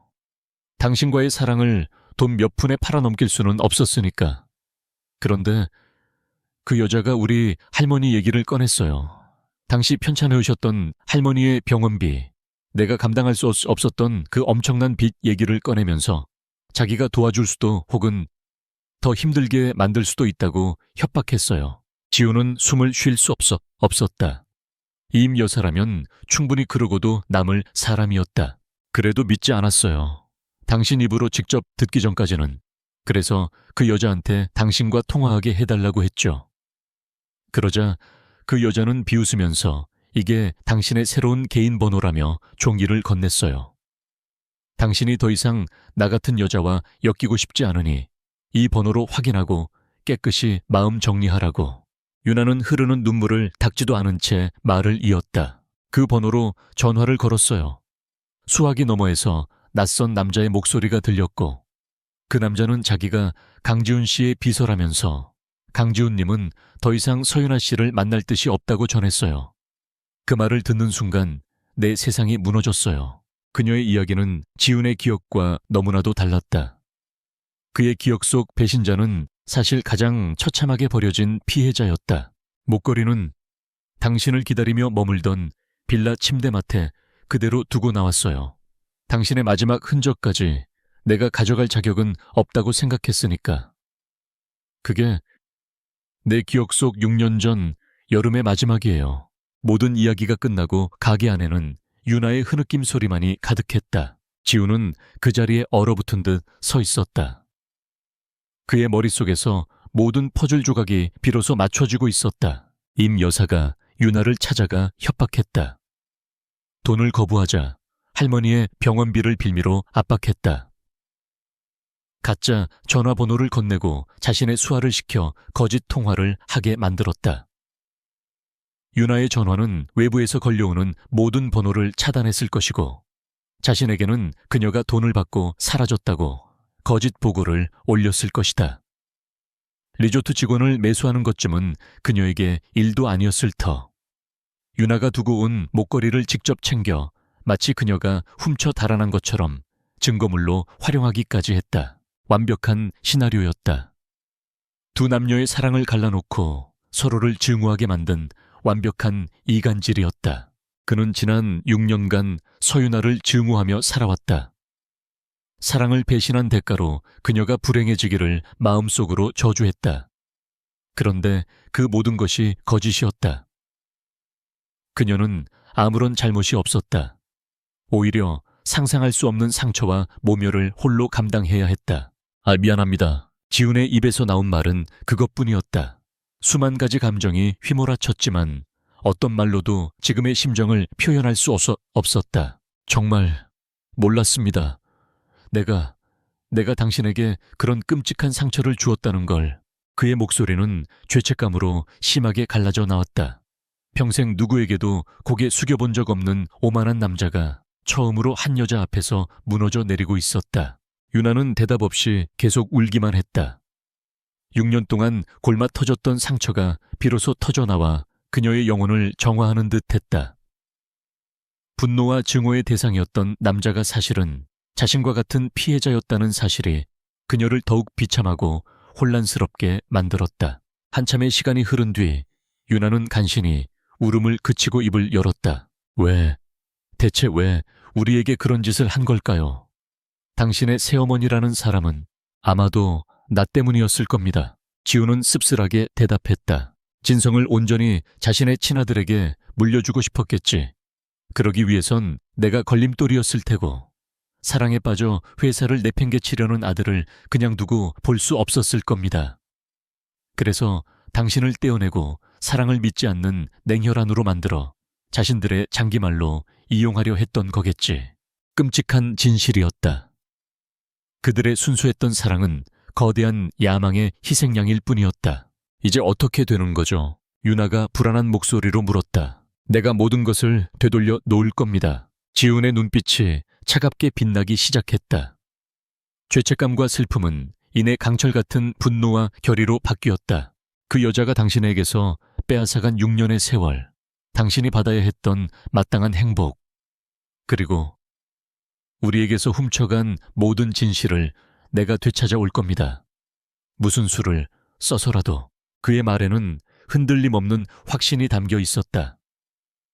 유나는 그런 그의 모습을 보며 처음으로 그에게서 6년 전 자신이 사랑했던 남자의 모습을 발견했다. 그날 밤 두 사람은 더 이상 아무 말도 하지 않았다. 말보다 더 깊은 감정들이 두 사람 사이를 흘렀다. 증오는 사라지고 그 자리에 깊은 연민과 동질감, 그리고 아직은 희미한 신뢰의 감정이 싹트기 시작했다. 지훈이 돌아가고 홀로 남은 유나는 가게 구석에 쪼그리고 앉았던 눈으로 밤을 새웠다. 그녀의 인생을 송두리째 뒤흔든 진실은 너무나도 버거웠다. 그리고 며칠 뒤 다가올 주말, 어린이 과학박물관에서 두 아이가 만나게 될 것이다. 그리고 그곳에서 채취될 작은 유전자 샘플이 두 사람의 잃어버린 과거를 증명하고 앞으로의 운명을 결정지을 마지막 열쇠가 될 터였다. 그 결과가 무엇이든 이제 더 이상 도망칠 곳은 없었다. 주말이 되자 파주 어린이 과학박물관은 아이들의 웃음소리와 호기심 가득한 외침으로 활기가 넘쳤다. 서유나는 그 인파 속에서 하준의 손을 놓칠세라 꽉 잡고 있었다. 강지훈의 계획이라는 것을 알면서도 막상 아들이 신나서 뛰어다니는 모습을 보니 오길 잘했다는 생각이 들었다. 그때였다. 이어 하준이 갑자기 걸음을 멈추고 한 곳을 빤히 쳐다보았다. 그 시선 끝에는 역시나 파란색 셔츠를 입은 작은 아이가 서 있었다. 강민준이었다. 그리고 그 옆에는 마치 우연히 마주친 것처럼 태연한 표정을 짓고 있는 강지훈이 있었다. 두 아이는 약속이라도 한 듯 서로에게 다가갔다. 어른들의 복잡한 세상은 모른다는 듯 아이들은 순수한 호기심으로 서로를 마주보았다. 네오나랑 똑같이 생겼다. 민준이 먼저 입을 열었다. 네오도. 하준이 고개를 끄덕이며 대답했다. 아이들은 서로의 얼굴을 만져보았다. 똑같은 위치에 있는 눈 밑의 점을 손가락으로 콕 찍어보기도 하고 서로의 머리카락을 쓸어보며 신기하다는 듯 웃었다. 주변의 어른들은 그저 닮은 아이들이 만난 것을 신기하게 쳐다볼 뿐이었지만 그 모습을 지켜보는 지훈과 유나의 마음은 복잡한 감정으로 요동쳤다. 마치 잃어버렸던 반쪽을 찾은 것처럼 두 아이는 처음 만난 사이라는 것이 믿기지 않을 정도로 자연스럽게 어울렸다. 그때 하얀 가운을 입은 친절한 인상의 연구원이 아이들에게 다가왔다. 우리 멋진 꼬마 과학자님들 슈퍼히어로 유전자 연구소에 온 걸 환영해요.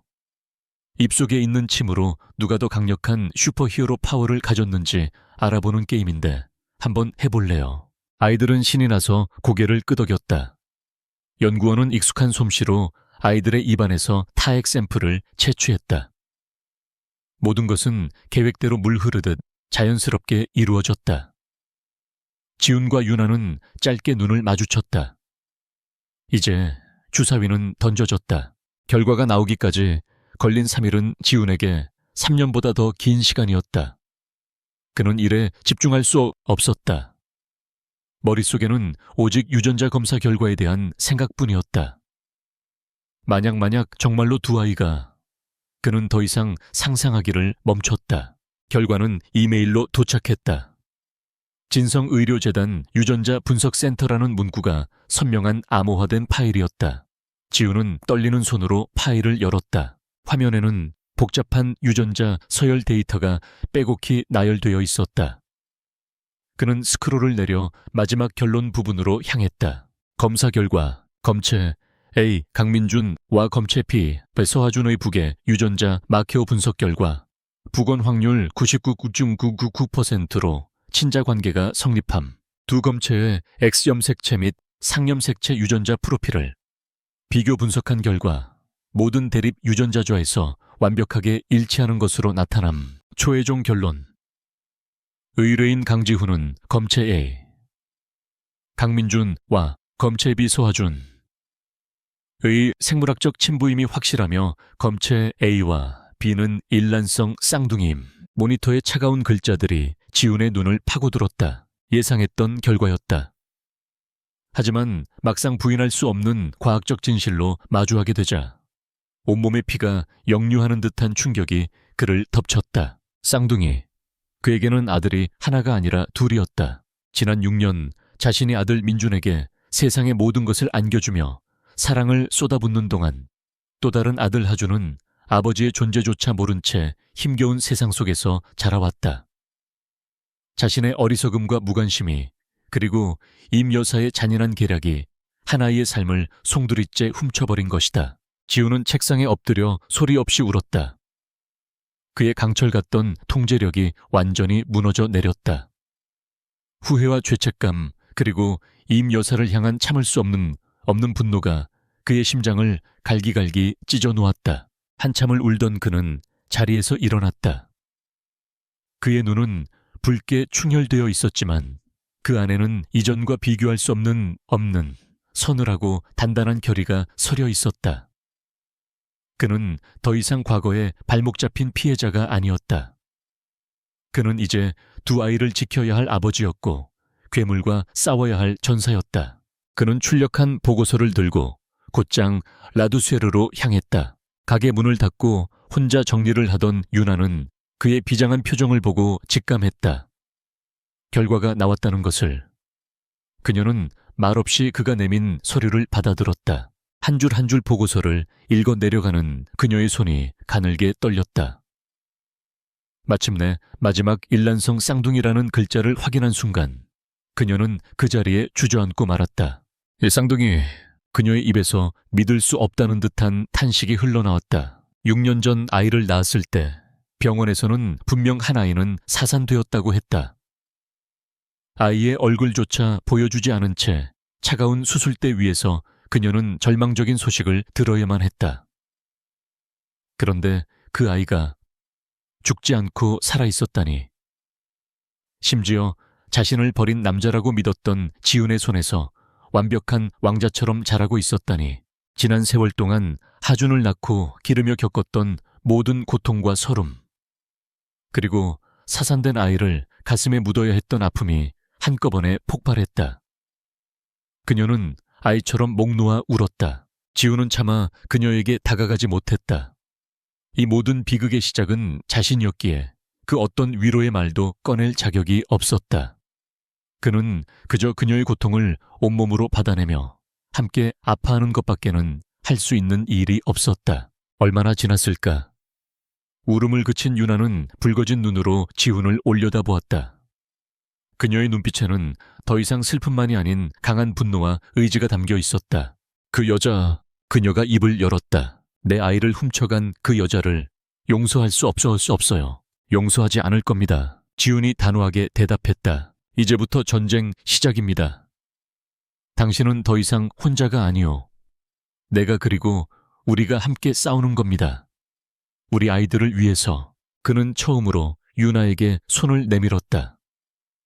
유나는 잠시 망설이다 그의 손을 굳게 잡았다. 두 사람의 손이 마주 잡히는 순간 6년의 오해를 넘어선 단단한 연대와 동맹이 완성되었다. 다음 날 진성그룹 본가에서는 임선주 여사의 주최로 조촐한 가족 만찬이 열리고 있었다. 미국에서 막 귀국한 그녀의 친아들 강주혁을 환영하는 자리였다. 임 여사는 만족스러운 미소로 자신의 아들을 바라보며 진성의 미래를 그리고 있었다. 그때 저녁 식사가 한창 무르익을 무렵 예고도 없이 강지훈이 나타났다. 그의 등장에 화기애애하던 식사 자리는 순간 찬물을 끼얹은 듯 조용해졌다. 지훈아, 여긴 어쩐 일이냐? 연락도 없이. 임 여사가 애써 미소를 지으며 물었지만 그녀의 눈은 불안하게 흔들리고 있었다. 지훈은 그녀의 말을 무시한 채 곧장 테이블로 다가가 서류 뭉치 하나를 그녀 앞에 던졌다. 유전자 검사 결과 보고서였다. 이게 무엇인지 설명해 주시겠습니까? 어머니, 그가 어머니라고 부르는 목소리에는 칼날 같은 경멸이 담겨 있었다. 임 여사는 보고서의 첫 장을 보는 순간 얼굴이 새하얗게 질렸다. 하지만 그녀는 철의 여왕이었다.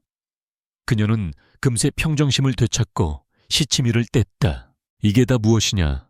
어디서 이런 조작된 종이 쪼가리를 들고 와서 집안 분위기를 망치는 개냐? 조작. 지훈이 비웃었다. 진성의료재단 최고의 연구진이 사흘 밤낮으로 교차 검증한 결과입니다. 더 이상 발뺌할 생각 마시죠.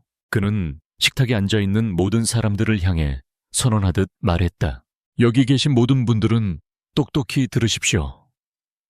임선주 여사께서는 6년 전 제가 사랑했던 여자를 협박하여 떼어놓고 제가 낳은 쌍둥이 아들 중 한 명을 훔쳐서 죽은 아이로 위장했습니다.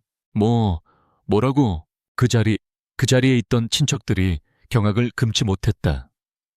임 여사의 아들 주영 역시 충격적인 표정으로 어머니를 바라보았다. 지금 네가 무슨 말을 하는 것이냐? 네가 단단히 미쳤구나. 임 여사가 자리에서 벌떡 일어나 소리쳤다. 미친 건 제가 아니라 바로 당신이겠지. 지훈 역시 목소리를 높였다. 그의 눈은 분노로 이글거렸다. 당신은 아버지를 속이고 나를 속이고 한 여자의 인생과 내 아들의 존재를 짓밟았어. 오직 당신 친아들에게 진성을 물려주겠다는 그 더러운 욕심 때문에. 증거 있느냐? 그 모든 게 저 종이 쪼가리 하나로 증명될 것 같아. 증거는 이제부터 찾아낼 겁니다. 지훈은 임 여사에게 한 걸음 다가서며 얼음처럼 차가운 목소리로 선언했다. 오늘부로 당신의 시대는 끝났습니다. 나는 당신이 내게서 훔쳐간 모든 것을 되찾을 겁니다. 내 여자, 내 아들, 그리고 진성의 내 자리까지도. 이것은 당신을 향한 나의 공식적인 선전포고입니다. 그는 말을 마친 뒤 경악과 충격에 빠진 가족들을 뒤로하고 미련 없이 몸을 돌렸다. 그의 등 뒤로 임 여사의 악에 바친 고함 소리가 들려왔지만 그는 한 번도 돌아보지 않았다. 전쟁은 시작되었다. 더 이상 물러설 곳도 망설일 이유도 없었다. 거대한 제국 진성을 무대로 한 남자의 처절한 복수와 진실을 되찾기 위한 싸움의 막이 올랐다. 선전포고 다음날 진성그룹은 보이지 않는 전쟁의 서막으로 술렁이었다. 강지훈 총수와 임선주 회장이 정면으로 충돌했다는 소문은 날개 돋친 듯 퍼져나갔고 임원들은 살얼음판을 걷듯 서로의 눈치만 살폈다. 지훈의 회장실은 완벽한 전쟁 지휘본부로 변모했다.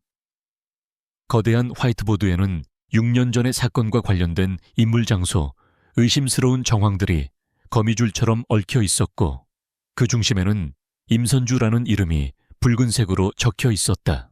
전쟁은 두 개의 전선에서 동시에 시작될 겁니다. 지훈은 최 비서를 비롯한 핵심 참모들 앞에서 브리핑을 시작했다. 그의 목소리는 차갑고 단호했다. 첫 번째 전선은 과거입니다. 6년 전 임 여사가 저지른 범죄의 증거를 찾는 것. 두 번째 전선은 현재입니다. 임 여사가 이사회를 동원해 제 발을 묶기 전에 그녀의 돈줄과 권력 기반을 무너뜨리는 것. 우리는 두 전선에서 모두 승리해야 합니다. 작전은 즉시 개시되었다. 최 비서가 이끄는 특별팀은 곧장 제주도로 날아갔다. 그들의 임무는 서윤아가 하준과 민준을 출산했던 병원의 기록을 확보하는 것이었다. 하지만 임 여사는 흔적을 지우는 데에도 프로였다. 6년 전 그날의 진료 기록은 전 산화 과정에서의 오류로 일부가 손상되었고 당시 분만을 담당했던 의사는 몇 해 전 갑작스럽게 해외로 이민을 간 상태였다. 모든 게 막혔습니다, 총수님. 누군가 우리가 올 것을 미리 알고 모든 걸 치워버린 것 같습니다. 포기하지 마. 돈의 흐름을 추적해. 병원이나 의사에게 거액의 자금이 흘러들어간 흔적을 찾아. 임 여사의 유령 회사 계좌를 샅샅이 뒤져. 지훈의 지시는 집요했다. 한편 그는 유나와 하준을 강남의 한 최고급 레지던스로 옮겼다. 완벽한 보안과 외부와의 차단을 위해서였다. 유나는 처음에는 갑갑해했지만 이내 자신이 이 전쟁의 방관자가 아닌 핵심적인 인물임을 깨달았다. 제가 돌 일은 없을까요? 지훈과의 화상통화에서 그녀가 물었다. 그녀는 더 이상 무력하게 보호만 받고 있을 수 없었다. 지훈은 그녀의 강한 눈빛을 보며 잠시 망설이다 입을 열었다. 당신의 기억이 필요합니다. 6년 전 병원에서의 모든 것을 아주 사소한 것 하나까지도 전부 기억해내 주십시오. 간호사들의 얼굴, 그들이 나눴던 대화, 당신에게 유독 차갑게 굴었던 사람. 뭐든지 좋습니다. 그날 이후 유나는 고통스러운 과거와 정면으로 마주해야 했다. 그녀는 눈을 감고 끔찍했던 그날의 기억을 수십 번이고 되감았다. 아이를 잃었다는 절망 속에서도 유독 그녀의 뇌리에 선명하게 남아있는 얼굴이 하나 있었다. 김인지 간호사. 유나는 마침내 그 이름을 떠올렸다. 저한테 아기가 사산되었다고 마지막으로 통보했던 사람이었어요. 다른 간호사들은 안타까워했는데 그 사람 눈빛은 이상할 정도로 차가웠어요. 마치 감정이 없는 사람처럼. 김민지 간호사. 그 이름은 지훈의 작전 지도에 새로운 핵심 목표로 기록되었다. 최 비서팀은 즉시 김민지의 행방을 추적하기 시작했다. 그 사이 현재의 전선에서는 임 여사의 거센 방역이 시작되었다. 그녀는 진성그룹 이사회의 절반 이상을 장악하고 있는 자신의 세력을 총동원했다. 강지훈 총수가 사적인 감정으로 회사의 막대한 혼란을 야기하고 있다.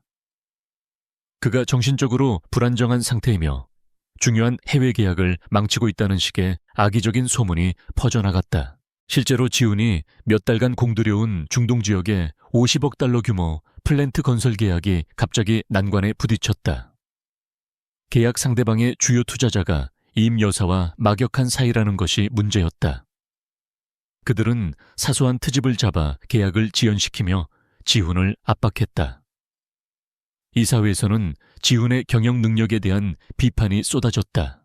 이 모든 게 임 여사의 계획입니다.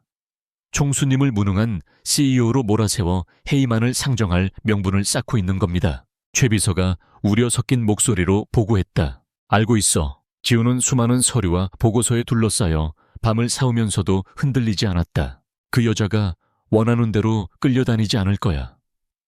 중동 계약 건은 내가 직접 해결한다. 동시에 과거를 파헤치는 작업도 멈추지 마. 그는 그야말로 두 개의 전쟁을 동시에 치르고 있었다.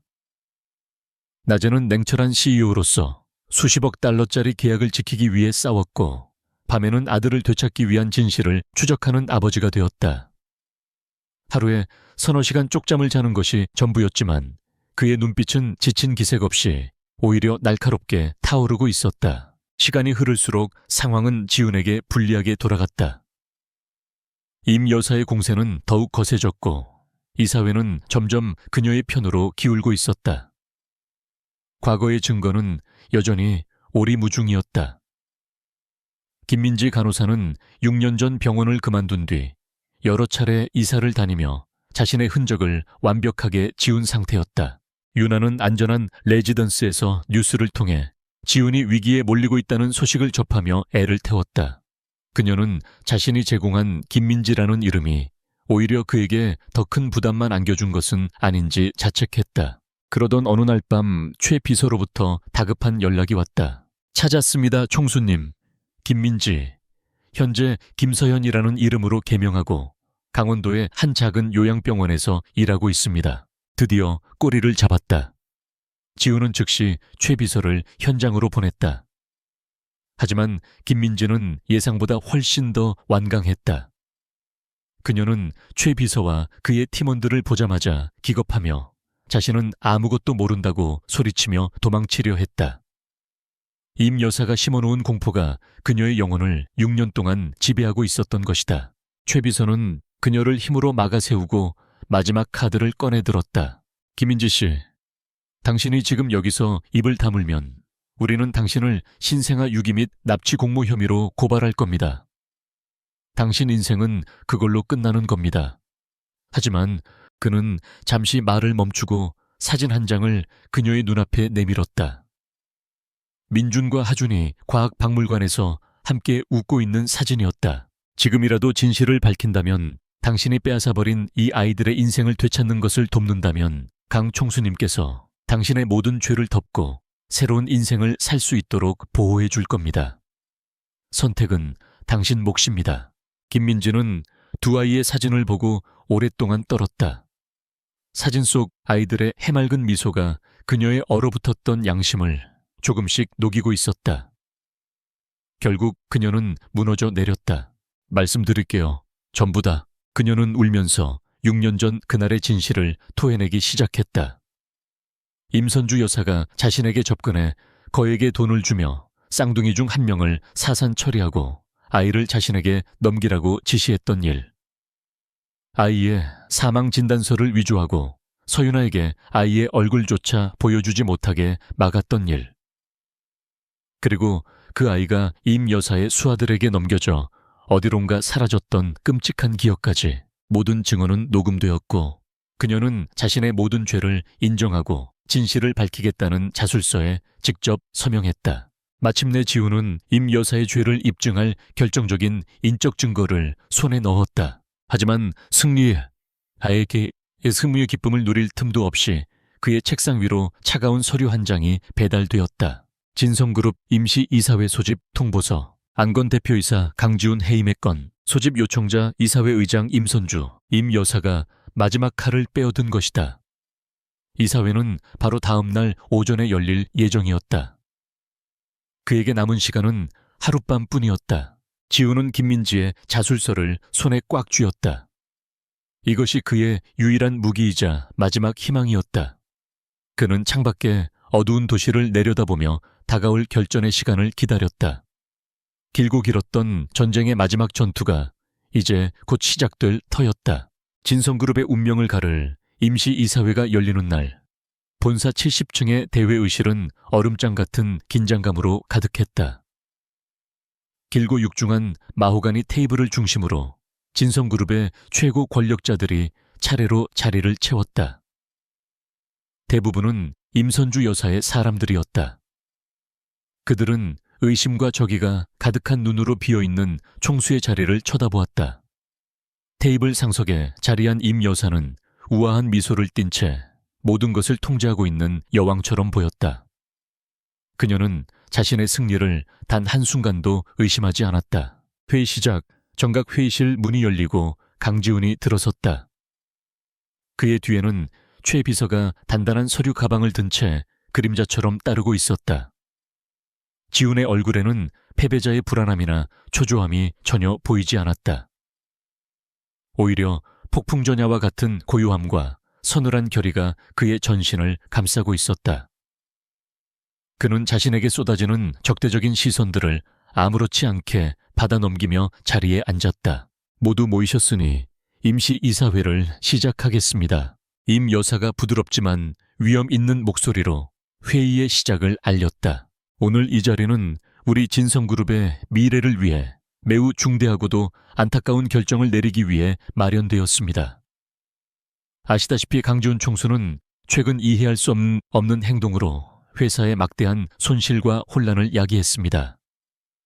이는 총수로서의 판단력을 상실한 명백한 증거이며 더 이상 진성의 미래를 맡길 수 없다는 것이 저와 여러 이사님들의 공통된 의견입니다.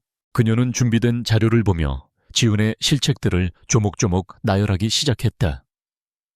중동 계약 지연 문제 확인되지 않은 사실을, 근거로 한 무리한 내부 감사 지시, 그리고 총수로서의 품위를 손상시키는 사생활 문제까지. 모든 것은 지훈을 무능하고 불안정한 리더로 몰아가기 위한 완벽하게 조작된 각본이었다. 따라서 저는 이 자리에서 현 진성그룹 대표이사 강지훈 총수에 대한 해임안을 공식적으로 발의합니다. 임 여사의 말이 끝나자 그녀의 측근 이사들이 기다렸다는 듯이 동조 발언을 쏟아냈다. 회의장의 분위기는 완전히 지훈을 고립시키는 방향으로 흘러가고 있었다. 마침내 모든 비난이 끝나고 지훈에게 발언권이 주어졌다. 그는 천천히 자리에서 일어났다. 회의실의 모든 시선이 그에게로 집중되었다. 이사님들의 고견 잘 들었습니다. 그의 목소리는 놀라울 정도로 차분했다. 하지만 해임안에 대한 표결을 하시기 전에 여러분은 제가 왜 이런 행동을 할 수밖에 없었는지에 대한 진실을 알 권리가 있습니다. 그리고 여러분이 지난 수년간 맹목적으로 믿고 따랐던 분이 과연 어떤 사람인지도 아셔야 할 겁니다. 지훈은 최 비서에게 눈짓했다. 최 비서는 준비해온 노트북을 회의실 중앙의 대형 스크린과 연결했다. 지금부터 여러분께서는 한 편의 잔인한 드라마를 보시게 될 겁니다. 첫 번째로 화면에 뜬 것은 두 아이의 사진이었다. 민준과 하준이 나란히 서서 웃고 있는 모습이었다. 왼쪽 아이는 제 아들 강민준입니다. 그리고 오른쪽 아이는 서하준, 제 또 다른 아들입니다. 회의장이 웅성거리기 시작했다. 임 여사의 얼굴이 순간 굳어졌다. 이 두 아이는 일란성 쌍둥이입니다. 지훈의 말이 이어지자 웅성거림은 경악으로 바뀌었다. 지훈은 다음 화면으로 유전자 검사 결과 보고서를 띄웠다. 99.9999%라는 선명한 숫자가 모든 것을 증명하고 있었다. 어디서 이런 말도 안 되는, 저건 다 조작이야. 임 여사가 소리쳤지만 지훈은 아랑곳하지 않고 다음 증거를 제시했다. 화면에는 복잡한 자금 흐름도가 나타났다. 임 여사의 유령 회사에서 나온 거액의 돈이 6년 전 제주도의 한 병원과 김서현이라는 개인의 계좌로 흘러들어간 기록이었다. 한 아이를 훔치는 데 들어간 대가입니다. 병원에는 침묵의 대가로, 그리고 간호사에게는 양심을 판 대가로 지불된 돈이죠. 김서현 본명 김민지. 6년 전 제 아들을 훔쳐낸 바로 그 간호사입니다. 임 여사의 얼굴이 하얗게 질리기 시작했다. 그녀는 자리에서 벌떡 일어나 고함을 질렀다. 당장 저 화면 꺼. 저건 모두 날 음해하기 위한 거짓이야. 저런 종이 쪼가리로 날 모함할 수 있을 것 같아.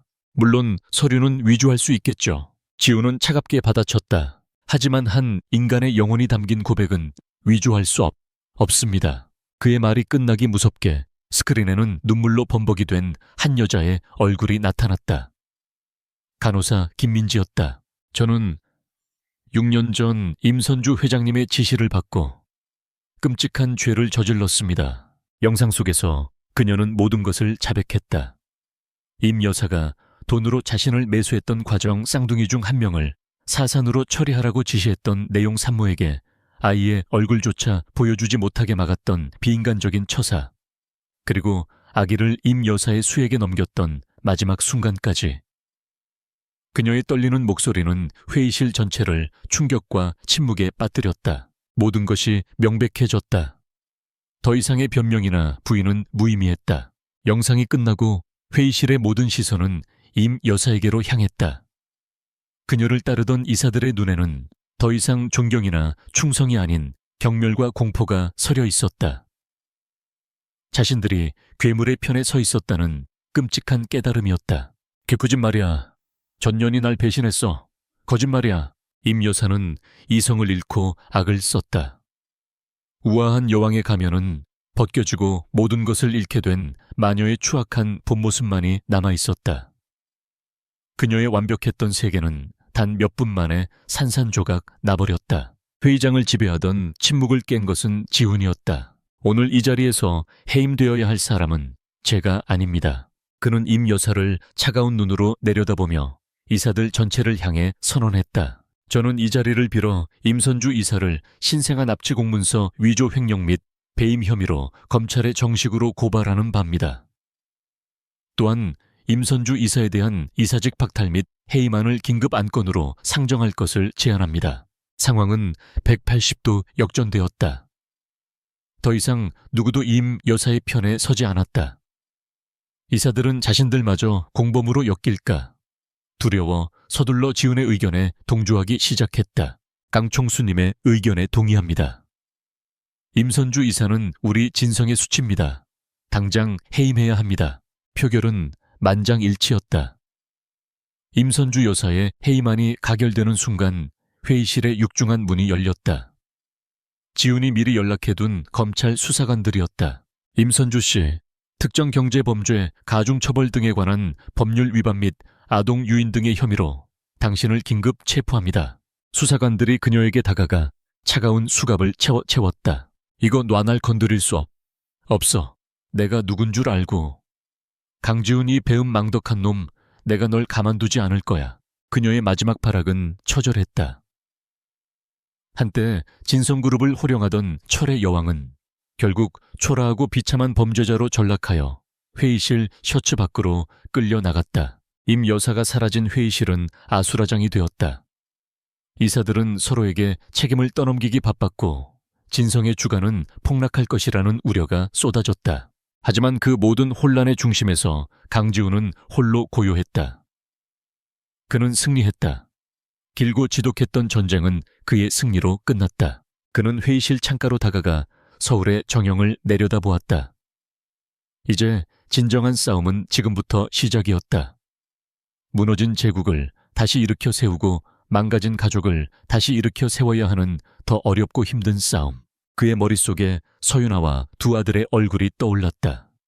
그는 휴대폰을 꺼내 윤아에게 짧은 메시지를 보냈다. 모든 것이 끝났습니다. 이제 데리러 가겠습니다. 그의 가슴 속에 뜨거운 무언가가 차오르고 있었다.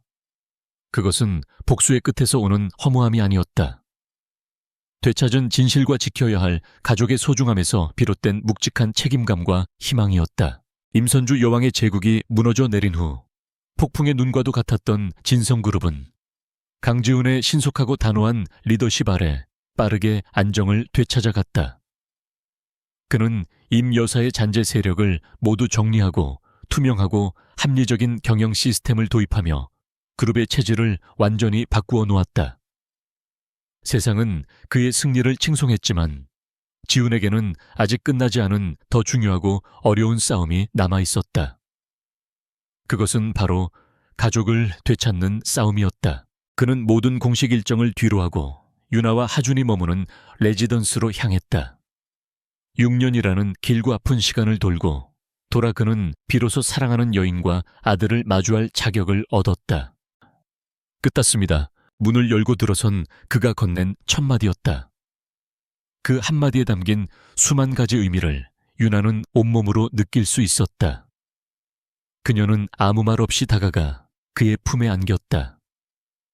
두 사람은 오랫동안 서로의 상처와 고통을 보듬으며 말없이 서로를 위로했다. 긴 어둠의 터널이 마침내 끝났다는 안도감과 앞으로 함께 만들어가야 할 미래에 대한 막막함이 교차했다. 며칠 뒤 지훈의 집으로 세 사람이 함께 돌아왔다.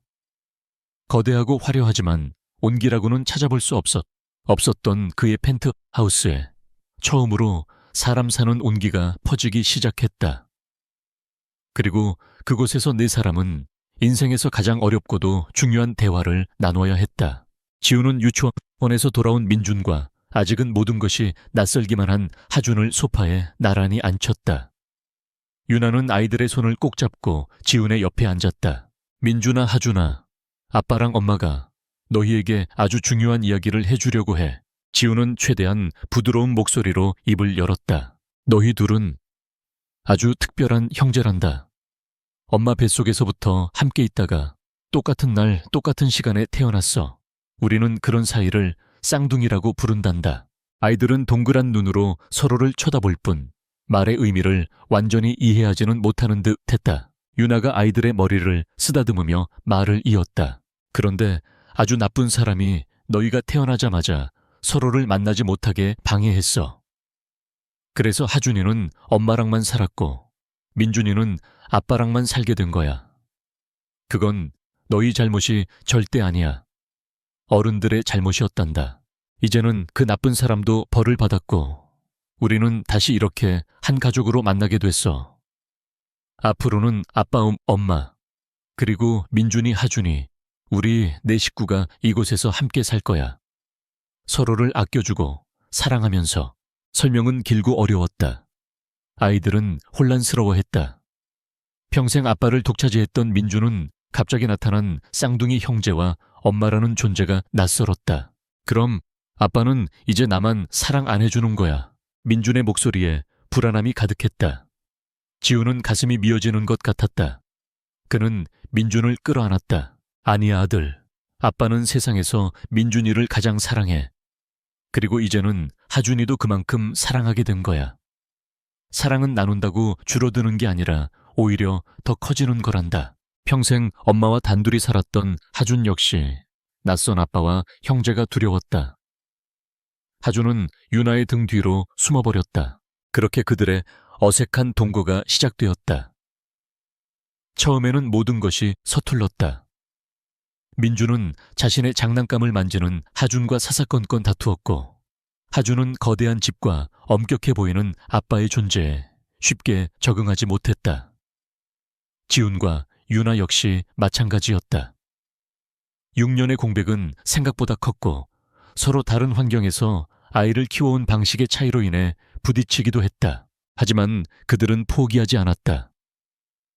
상처 입은 4개의 영혼이 하나의 가족으로 거듭나는 과정은 마치 깨진 도자기를 정성껏 이어 붙이는 섬세한 작업과도 같았다. 일밖에 모르던 강지훈은 매일 저녁 6시면 칼같이 퇴근하는 아들 바보가 되었다. 그는 서툰 솜씨로 아이들에게 동화책을 읽어주었고 주말이면 두 아들을 데리고 축구를 하러 나갔다. 땀 흘리며 함께 뛰는 동안 아이들의 마음의 벽은 조금씩 허물어져 갔다. 서윤아는 특유의 따뜻함으로 차가웠던 집안에 온기를 불어넣었다. 그녀는 매일 맛있는 음식을 만들어 내 식구가 함께 식탁에 둘러앉는 시간을 만들었다. 그녀가 구운 달콤한 케이크는 아이들뿐만 아니라 지훈의 지친 마음까지 녹여주었다. 그녀는 더 이상 작은 가게의 주인이 아니었다. 진성그룹 호텔 베이커리 사업부의 총괄 고문이 되어 자신의 재능을 마음껏 펼치면서도 가족을 돌보는 일을 소홀히 하지 않았다. 아이들도 서서히 변해갔다.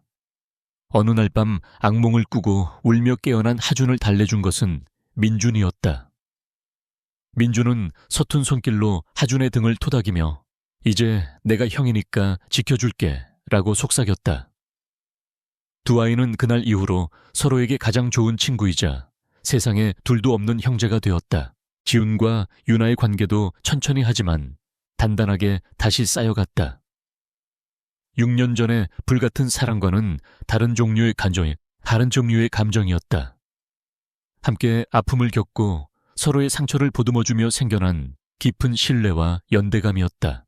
어느 날 밤 아이들이 모두 잠든 후 두 사람은 거실 테라스에 나란히 앉아 와인을 마셨다. 가끔 생각해. 유나가 먼저 입을 열었다. 만약 6년 전에 우리에게 그런 일이 없었다면 지금 우리는 어떤 모습일까? 지우는 와인잔을 내려놓고 그녀의 손을 부드럽게 잡았다. 나도 그런 생각을 해. 우리가 잃어버린 시간에 대해 후회하고 또 후회하지. 하지만 그는 잠든 아이들의 방을 돌아보며 말을 이었다. 만약 그런 아픔이 없었다면 내가 지금처럼 가족의 소중함을 절실하게 깨달을 수 있었을까? 냉혈한 CEO가 아니라 두 아이의 아빠로서 살아가는 행복을 알 수 있었을까요? 우리는 많은 것을 잃었지만 그보다 더 소중한 것을 얻었다고 믿고 싶소. 유나는 그의 말에 조용히 미소를 지으며 그의 어깨에 머리를 기댔다. 두 사람 사이에는 더 이상 어떤 말도 필요 없었다. 시간이 흘러 1년 뒤 여름, 제주도의 한적한 해변가 네 식구가 함께 휴가를 왔다. 6년 전 두 사람의 사랑이 시작되었지만 결국 비극으로 끝나버렸던 바로 그 장소였다. 하지만 이제 그곳은 더 이상 상처의 공간이 아니었다. 민준과 하주는 똑같은 수영복을 입고 누가 더 빨리 달리나 시합을 하며 모래사장을 뛰어다녔다. 아이들의 웃음소리가 파도소리와 어우러져 아름다운 음악처럼 퍼져나갔다. 지훈과 유나는 파라솔 아래에 앉아 그런 아이들의 모습을 행복하게 바라보고 있었다. 유나의 배는 살짝 불러 있었다. 두 아이에게 곧 예쁜 여동생이 생길 예정이었다. 당신은 좋은 아빠야, 강지훈 씨. 유나가 그의 손을 잡으며 속삭였다. 당신 덕분이지. 지훈은 그녀의 손을 마주 잡으며 그녀의 이마에 부드럽게 입을 맞췄다. 저녁 노을이 바다를 황금빛으로 물들이고 있었다. 지훈은 달려오는 두 아들을 번쩍 안아들었다. 유나는 그런 세 남자의 모습을 바라보며 세상에서 가장 행복한 미소를 지었다. 길고 길었던 어둠이 걷히고 새로운 새벽이 밝아오고 있었다. 상처와 오해로 얼룩졌던 과거는 지나간 폭풍우처럼 멀어지고 이제 그들 앞에는 사랑과 희망으로 가득 찬 미래만이 펼쳐져 있었다. 네 사람은 아니, 이제 곧 5이 될 그들은 비로소 세상에서 가장 완벽하고 온전한 가족이 되었다.